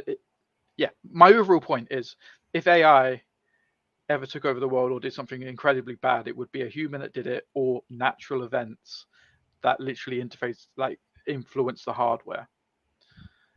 Because it's always going to be hardware. There's always going to be hardware involved, whether it's heat that like fries the CPU, like one of its CPUs. So maybe it's an AI that has multiple CPUs, and one of those CPUs goes down mid-operation. That can then cause a chain of events that you haven't foreseen, which could lead to a bad thing. Or it could be one of these like magic particles, which I'm going to try and find what they're called. They're not quarks, because that's quantum. Yeah, I've heard of that before. I feel like I've heard someone say something what you're talking about. When you say it, I'll either recognize it or not, you know. But yeah, that's just stuff. Just makes me think. You just said that the heat on the hardware and stuff is like.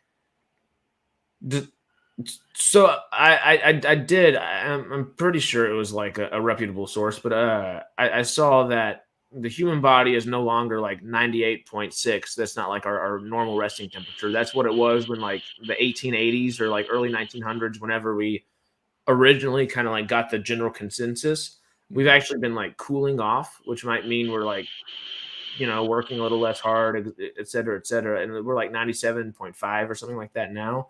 Yeah. What still being a fairly hot temperature, that doesn't affect Neuralink, right? Or would like the general water in our bodies be enough to cool it down? But Could can do. it? The biochemistry of humans, it's always in flux. You never know what your body's going to do.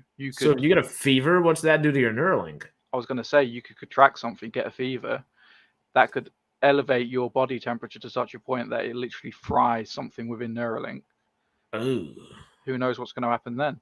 That's the challenges that these scientists and these like engineers are going to have to overcome before it becomes widespread, because they're going to have to think about all this stuff. Like, there are so many variables when interfacing with a human. I don't think in our lifetime we'll have fully interfaced humans with computers. Fully interfaced. I mean, we have people now who can control TVs. We have people who can control mouse movements with their mind. That's basic stuff. You learn that when you're in primary school, elementary school, how to move a mouse. That's all that is. That's nothing complex. But interfacing with a computer and telling it what to do, that's the next logical, like, step, I guess. Yeah. Uh-huh. But I don't think we'll get there in our lifetime, because of all these considerations that they're going to have to essentially overcome. Yeah. I mean, okay. Okay. Real quick, just so we keep up with comments and stuff. Carrie and Aaron have both said something. Aaron, I'm coming back in a second because you just made me think even more.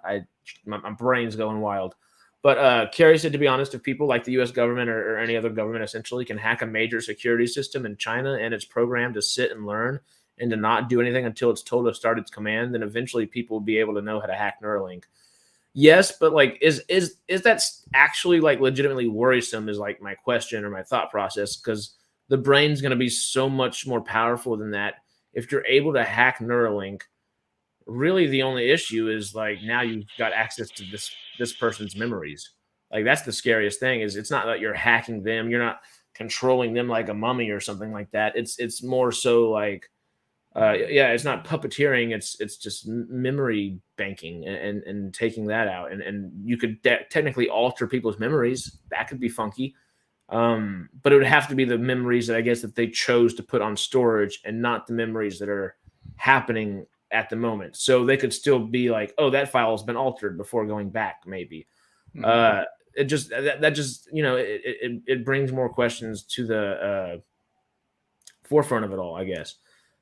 Which the most interesting thing with AI, I think, at the moment is neural networks, and they are essentially, in theory, they are designed to work how our brains work. So synapses and lanes which fire off based on particular events. So I'll look at something in the street, it will fire a memory, and that will trigger something in my brain, which will go to the memory center or whatever, or something will happen. I'll see it, the sun gets in my eyes, and I'll do that because of everything like that. It's all conditional, I guess, conditional variables. So if this is happening, which I guess is kind of how our brains work, if the sun is in your eyes, your body's going to then go like that to try and stop you from getting blinded by the sun in your eyes, because it's going to hurt. Neural networks are essentially, as far as I can tell, the best and most promising way to create an AI that is more human-like, but still isn't human, because it in essence, unlike our brain, which is one unit, a neural network is multiple units working in tandem. Yeah. Until they can condense those down into one unit. Did you see where oh god, I think I tweeted about it. I'd have to look back in there and I'll text it to you later if I do find it or something like that. But it was they obviously, it's always fun to be like, they've done this. Some scientist group somewhere, some researchers have put,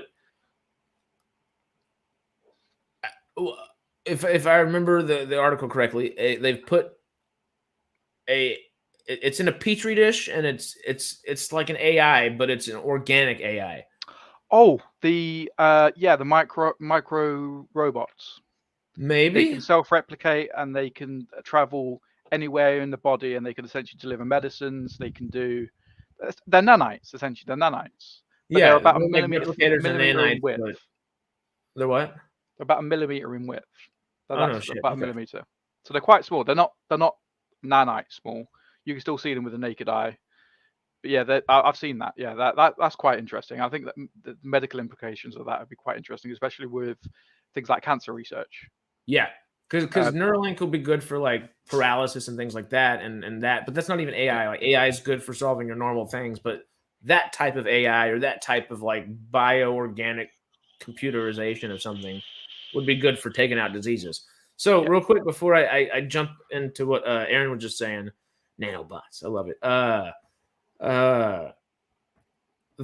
So I mean, I guess if we've learned anything real quick, we know that the past repeats itself. This includes everything from the way we've learned to invent new science technologies to learning how to hack computers. True. Okay, so that's what I'm thinking. Even with that, it's almost like the way Stargates work, right? Like, just to, of course, rope it back into Stargate, is if you have a super gate, or if you have a 9 chevron and an 8 chevron gate, it's going to be the one that gets dialed out prior to like your little 7 chevron and back in SGC command. Like Atlantis is on Earth. That's Earth's primary gate now. Would your brain work in that same sense if someone's being hacked? Of course, like the insanity of how strong your brain computes might push back that hacking. But if the hacking is, even if they get into like your memory banks, take a little something or whatever, rearrange something, and you're able to see it, could they quote unquote place like a virus in there, and that actually have something that not only affect like the computational aspect of you, but like your actual brain synapses and stuff? Possibly. I mean, yeah. I mean, your brain is responsible for every action in your body. It's responsible for sending white blood cells to specific areas to kill infections. In theory, if you could control that, you could send white blood cells to kill the, I don't know, for example, the healthy gut bacteria in your stomach, and give you an incurable like bowel disease. It's possible. It'd be bad. I don't think it could necessarily create something that isn't already there, but it could probably start the work of making your body cancer. Okay, let's talk about cancer. Cancer is in everybody right now. There's cancer. Every cell has cancer in it. Yeah. It's your immune system's job to fight it off. Yeah. And it's basically luck of the draw whether or not the one cell like kills the cancer or not. And if it doesn't, then it spreads, and then you get a tumor, and then you have cancer. But realistically, we already have cancer. It's just our bodies are really good at fighting it for the most part. If they could control the brain, they could essentially control the brain to stop that process and just give everyone cancer. Or they could essentially stop the flow of blood. They could stop the blood cells from flowing at all. They could block off.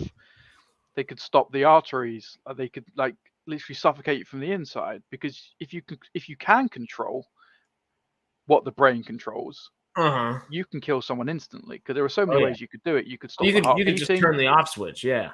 You could stop the heart beating. You could stop the flow of blood. You could literally close up your esophagus and all of your like any entrance for air, so you will suffocate from the inside. So hackers will be the first bloodbenders to go Avatar with it. Essentially, but I'm not worried that anything like that would happen. I'm not either. Obviously, it's like possible, but the way I see people, when you talk about like neural link and stuff, and people think, what if they hack my memories? That is a possibility. I think that probably could be a possibility, but it's going to be there's going to be a bottleneck, and that bottleneck is the flow of data between your neural link and whichever server that's getting uploaded to. Think about wireless technologies now. The maximum speed we can get on a wireless technology now is probably about a gigabit a second, maybe 10 gigabit at a push. Okay. The amount of data that your memories, which influence everything you do, will be astronomical, and that flow of transmitting that from your brain to somewhere else is going to take a really long time. Okay. Transmitting it throughout your body is easy because we essentially got.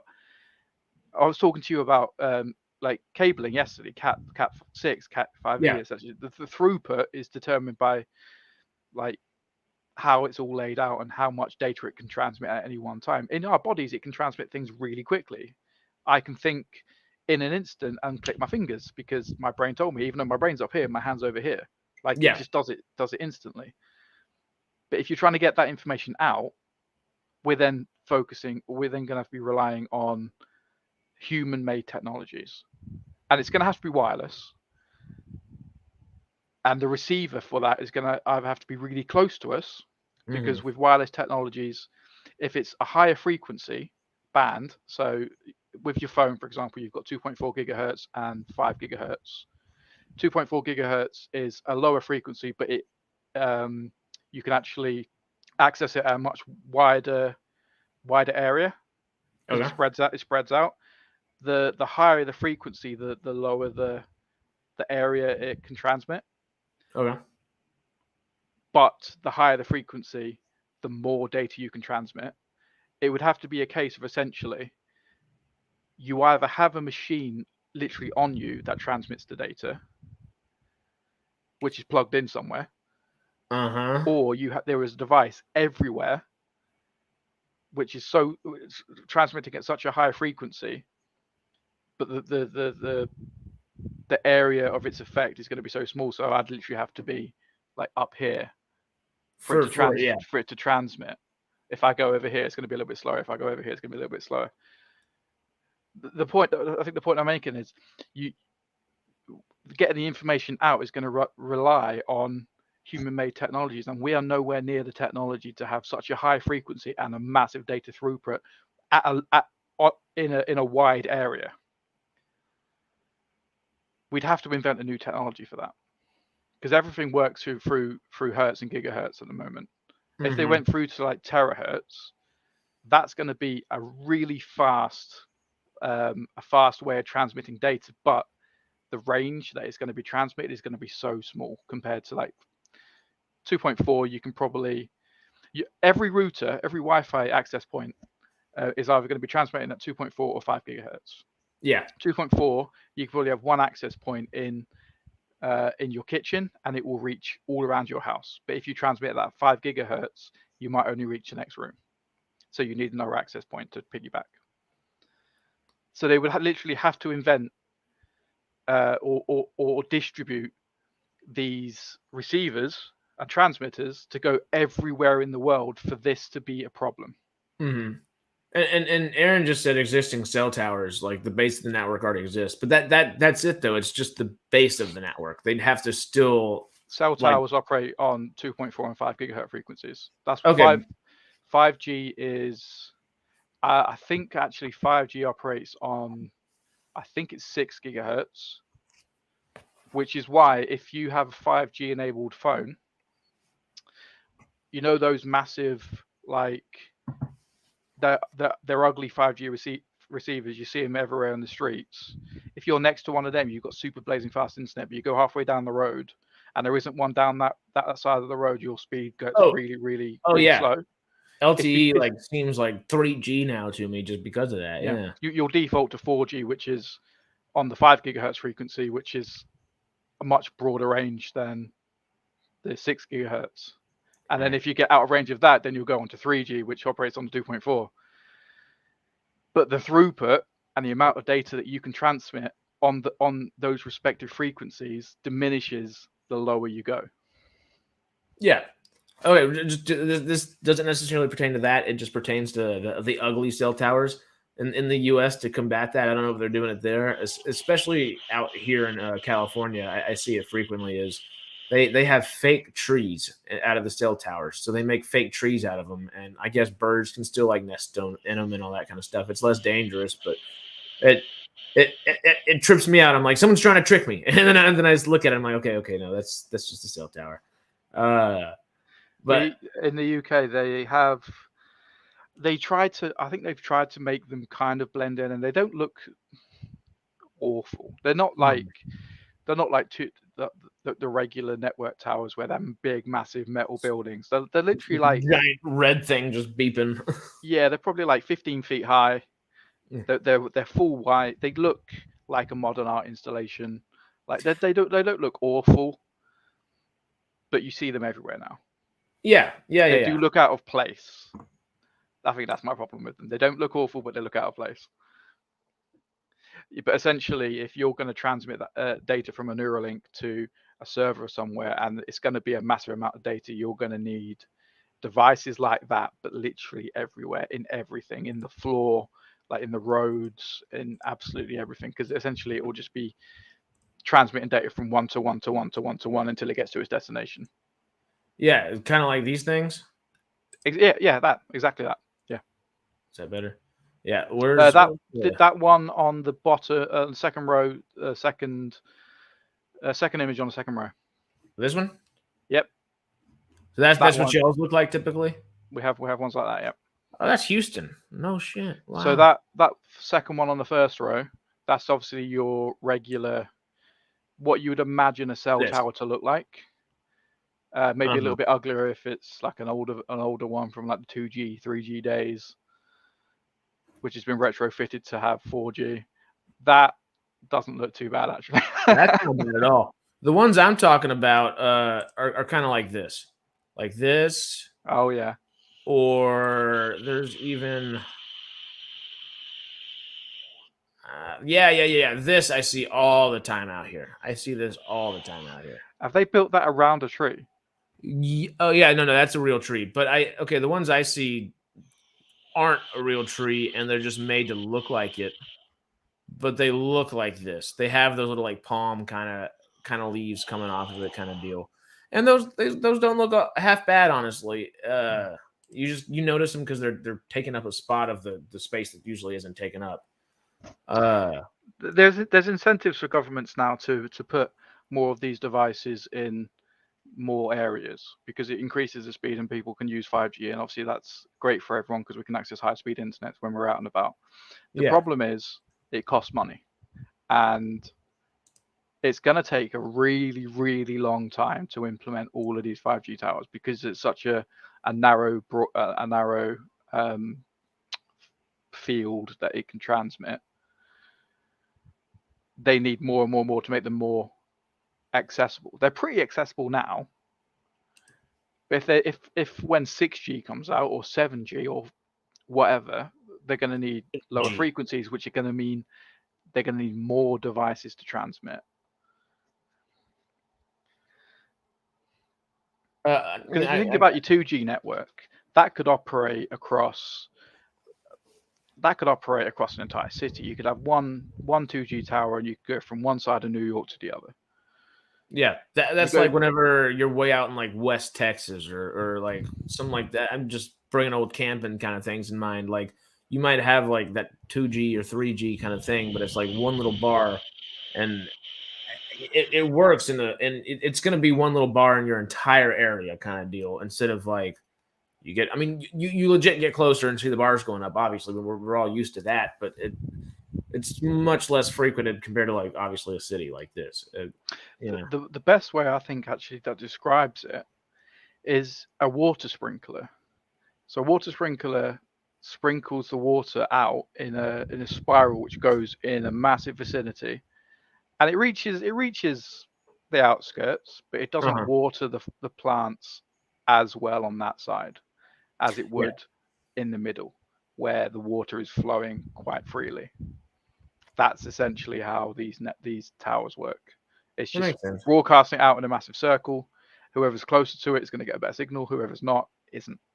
And that's why they need more of these towers, because they can essentially then piggyback off each other's signals and transmit, giving you better coverage.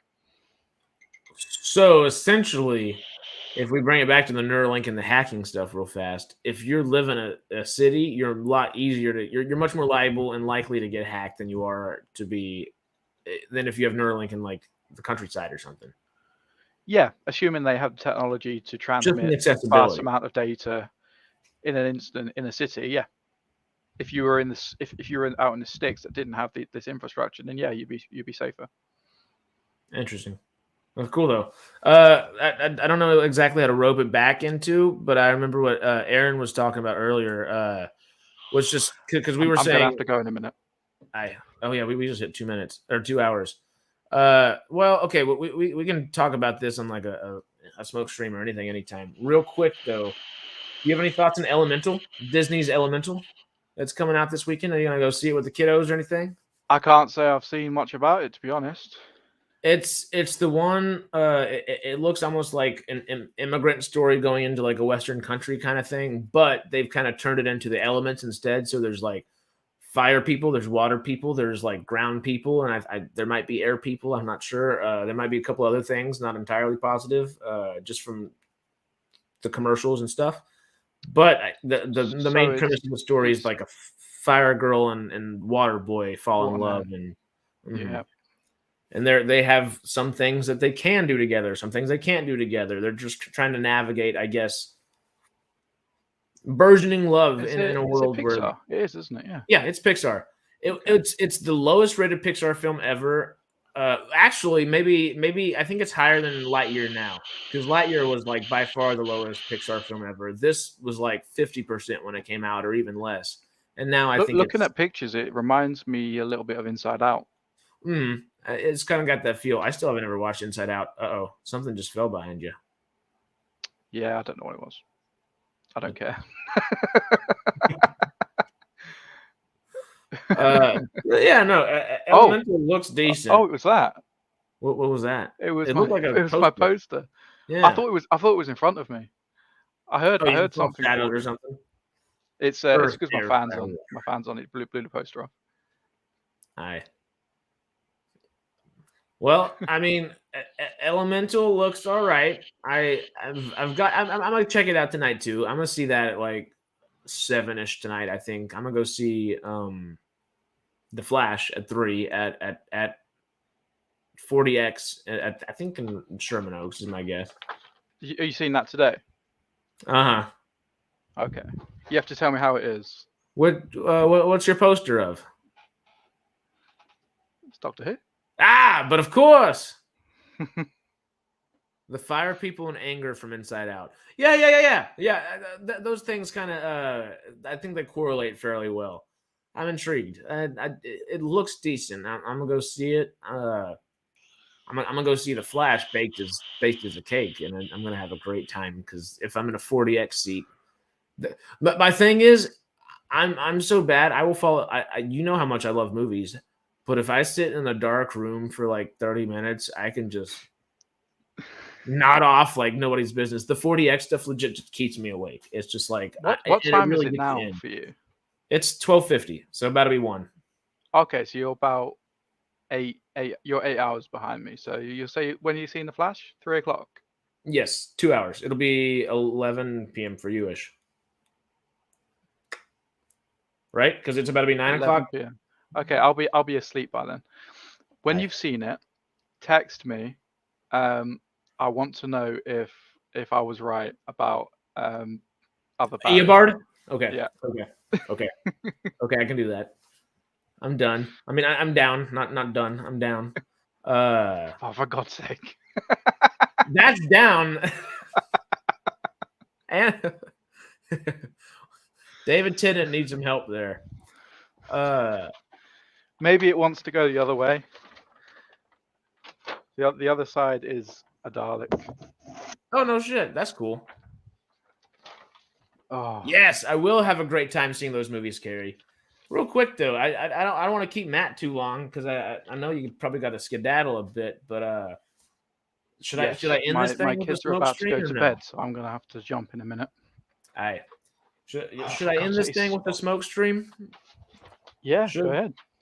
Should I light a little pre-roll and really get the day going? I think this is my last bit of blueberry haze. I need to go to the This is dispensary why and I grab can't some have nice pre-rolls things. because they Because the just weather fall. changes, I put a fan on, it all falls down.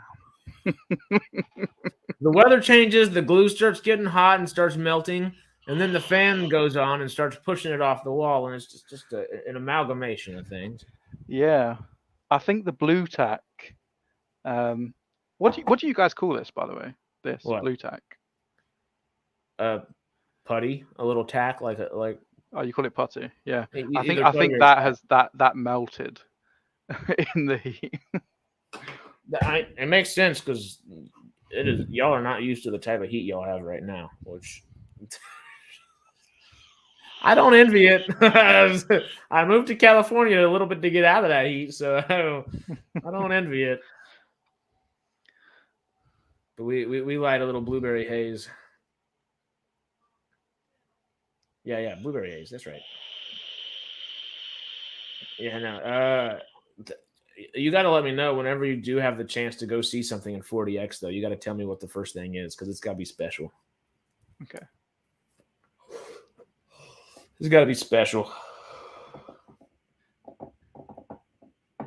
It's the future of movies. Have you seen? I used to. Well, you subscribed yesterday, so you haven't seen it. Way back, like when I started the channel, not way back, because what, we're 2 years old.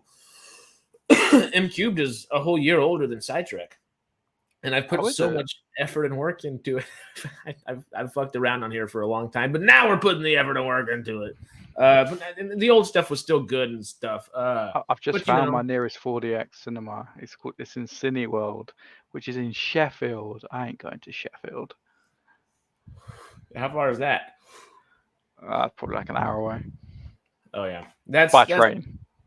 Okay. Yeah, that's one of those like special occasions or something like that.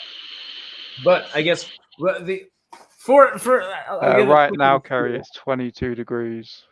It's not insanely hot. It was 27 here 2 days ago. But I've got the fan on, so it's actually a little bit cooler in this room. It says, well, I'm waiting for the update. We are 19 degrees and the high is 24 today. 22, so it's 71 degrees Fahrenheit, 71.6. That ain't too shabby. But it's warmer in this room than it is outside because this room is a heat trap. Well, closed doors for sound, blankets on one wall. Yeah. I got you. June 1st was the first year anniversary of your first vid. Hell yeah, and puffing on a J. You see, he might be on the East Coast, and I might be on My the West first Coast. video on YouTube was in On the same time. 2008.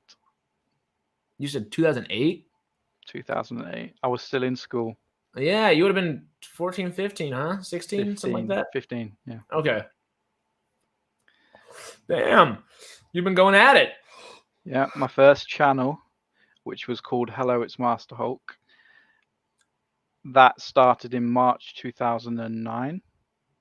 And that's the channel I had up until 2011. And then I quit YouTube because I had people basically like calling the police and saying I did shit when I didn't do it. And it was around the time my daughter was born, so I was like, I don't need all this hate. Yeah. So I quit YouTube, deleted all my channels. And then I started again in 2017, teaching people how to grow on YouTube. That did quite well. And then I kind of stopped doing that, started doing RuneScape videos or gaming videos on the Mr. Relics channel, which is then when I joined Sidetrack. I've then since done Matt's Nerd Corner, but I have not put the effort into that channel at all. I've made like 4 videos. Well, I mean, you're sidetracking so often. It's hard to. Oh, Which my eggs are entirely in Sidetrack's basket. rightfully so. It's badass. It's great. I joined Sidetrack just because I enjoyed the channel. It was literally I joined. I didn't even join initially. It was I messaged Jay and said, "You don't have a Discord channel. Do you want a Discord server?" And he's like, "Yes, all right, then we'll do it." So I've been doing that. That's doing really well. It's like over 200. I think over 200 people in there now, something like that. And there was a link So for the crazy. stream in there today. So well, hold up. I do have Discord on my computer. I could put 218 people in there at the moment, which is pretty good. But yeah, then he's like, "Oh, do you want to make videos? And I'll just like split the revenue with you." I'm like, "Sure." Didn't think much of it, and then No, but it worked great. I was just laughing. You are one of the faces of sidetrack. Damn right. That's what Carrie just said. But Aaron just said my eggs are in my wife's purse, and I chuckled. That was, well, I think it's great how far it's come, because now,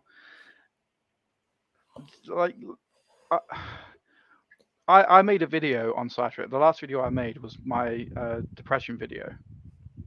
which was a beautiful video. I've had so many people message me saying how much it helped them and how much they're also going through this kind of stuff. And I just think it's amazing that you can talk about this kind of stuff and reach people. That's always what I've wanted to do online, is just reach people, build a community, and just I don't care about money.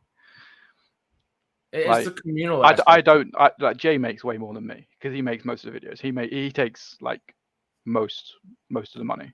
I think I'll make like £50 to £100 a month. So it's not a lot. It's like a 10%, some shit like that.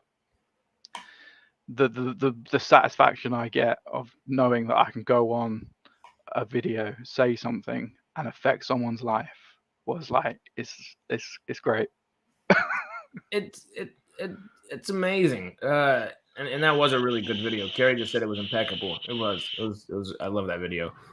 Carrie was one of the people that messaged me, actually. Yeah, messaged me privately on Facebook. There was Ian, you know the bloke we were talking about the other day. Yeah, Ian. Yeah. He mentioned it, and then there was a load of people on Discord as well. Obviously, I talked to all the people in Discord like quite a bit. I'm not as active in there as I should be. I probably should be more active, considering I administer it. But I did say to one of them, "Do you want to be an admin? Because you chat a lot in here." So I kind of shifted it onto him. Which is great. I mean, that's how we build a community, though. And you've legit put all this stuff together. It's badass. It's. I mean, graphics have gone insane since then. You said you weren't a genius earlier, but I will always. I'm not a genius. I've just been doing this for so long that I've built up some skills that are transferable. What is genius but a stack of skills in a way, right?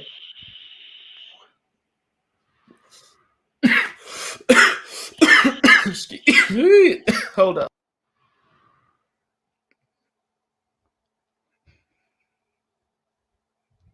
He's choking himself to death. All right, I'm gonna have to jump off. Yeah, that one tickled me. I'm getting near the end of the joint. My missus messaged me like 10 minutes ago saying they're going to bed. I said I'll be there in a minute, so I am gonna have to go. Well, but it has been lovely. I will. Great chat. I might be here tomorrow if you're on. Yeah, tomorrow's more film news, so I'm gonna make it a little more official, and we'll actually go through topics. But try not to go on a tangent about AI. I can't even remember why we started that conversation. It started with the Flash somehow, and I don't know exactly how we got there. I know we had the Flash as the topic, and we haven't spoken about the Flash nearly as much as I hoped we would. we gave it a solid 30-45 though. We did. So a decent bit. Yeah, we're 220 just about, which is wild. This is probably my longest live ever, honestly. Yeah, mine too, probably. We've done it. No, that's a lie. I used to stream for like 6 hours a day on Twitch. I can't do all that. That's a whole different thing. Yeah, it's a slog. It's a slog. Yeah. Anyway, I'm gonna go. It's been lovely speaking to you, and lovely speaking to everyone in the comments. Thank you, brother. See you soon. Take care. All right. Well, we got not much of a joint. I'm probably not far behind. Yeah. What y'all just hang out for a minute? I'll talk and hang out, and then probably leave here in a couple minutes. But What's happening? Welcome to my neighborhood. Yeah, I've reached. You're probably honestly done with the joint as well. So yeah, that's done. We are in the same neighborhood at the moment mentally because we're on different coasts, but not for long. I'm really excited for San Diego Comic-Con next year. I hope we're all able to come together. That'd be fucking great. And I'd love to go to New York Comic-Con for the Den of Nerds thing, but I don't know if I'm gonna be able to. I'd love to. New York's just pricey. I already live in a pricey place, so I spend too much too often. You know, I gotta save some time. I like wheezed before I took that breath. That was bad. Yeah, I think I got some good paper there too. Yes, y'all, come on, Carrie. That'd be so much fun. Get the whole sidetrack crew coming. We'd have to do some cosplay stuff. I will figure out how to work a 3D printer to make sure we have that. Like, it would be great. Oh, streaming time though. No way. Are you about to stream? I gotta eat real fast because I haven't eaten anything today yet. I think I've been fasting. No way I can make New York City. Yeah. I'd love to. I don't think I can. But yes, we should all make San Diego Comic-Con if possible, in June of next year. Yeah, because July's this year. Yeah. If that's possible, we all got to go all out for it. It's gonna be great. Do like a sidetrack meetup at that point. I mean, why not, right? We could get as many people as possible from like everybody. Just say, come meet us and come on. It'd be great. Oh my god. Well, if you can't tell, my voice is dying. My lungs are dying. Oh, your average stream time. Oh, I was like, give me a minute and I'd be down. But but yeah, you're always streaming this long. This is great. Oh, we streamed for a long time the other night, a couple weeks back. That was fun. At least we all have a year to save. Thank because it's gonna be great. I'm going to go all out with this. I've never really cosplayed, but I do have a couple friends that cosplay. I have a friend that's really big at cosplaying on TikTok. I might try to get him on here sometime. That'd be kind of fun. Nick at Night, I think, is his thing. But he cosplays and does stuff. We were on a film set together and just became friends and hangs out. But yeah, I'm probably out of here. I said my throat was dying, and then I actually started talking more. But I'll start rambling. Yeah, well, for anybody that's here that is not of typical and ended up staying to the end of the stream, like, subscribe, hit that bell, all that good stuff. Patreon, Wooger affiliate link in the bottom. Film News Friday tomorrow. We'll be here. Come back. Come hang with us. And see y'all.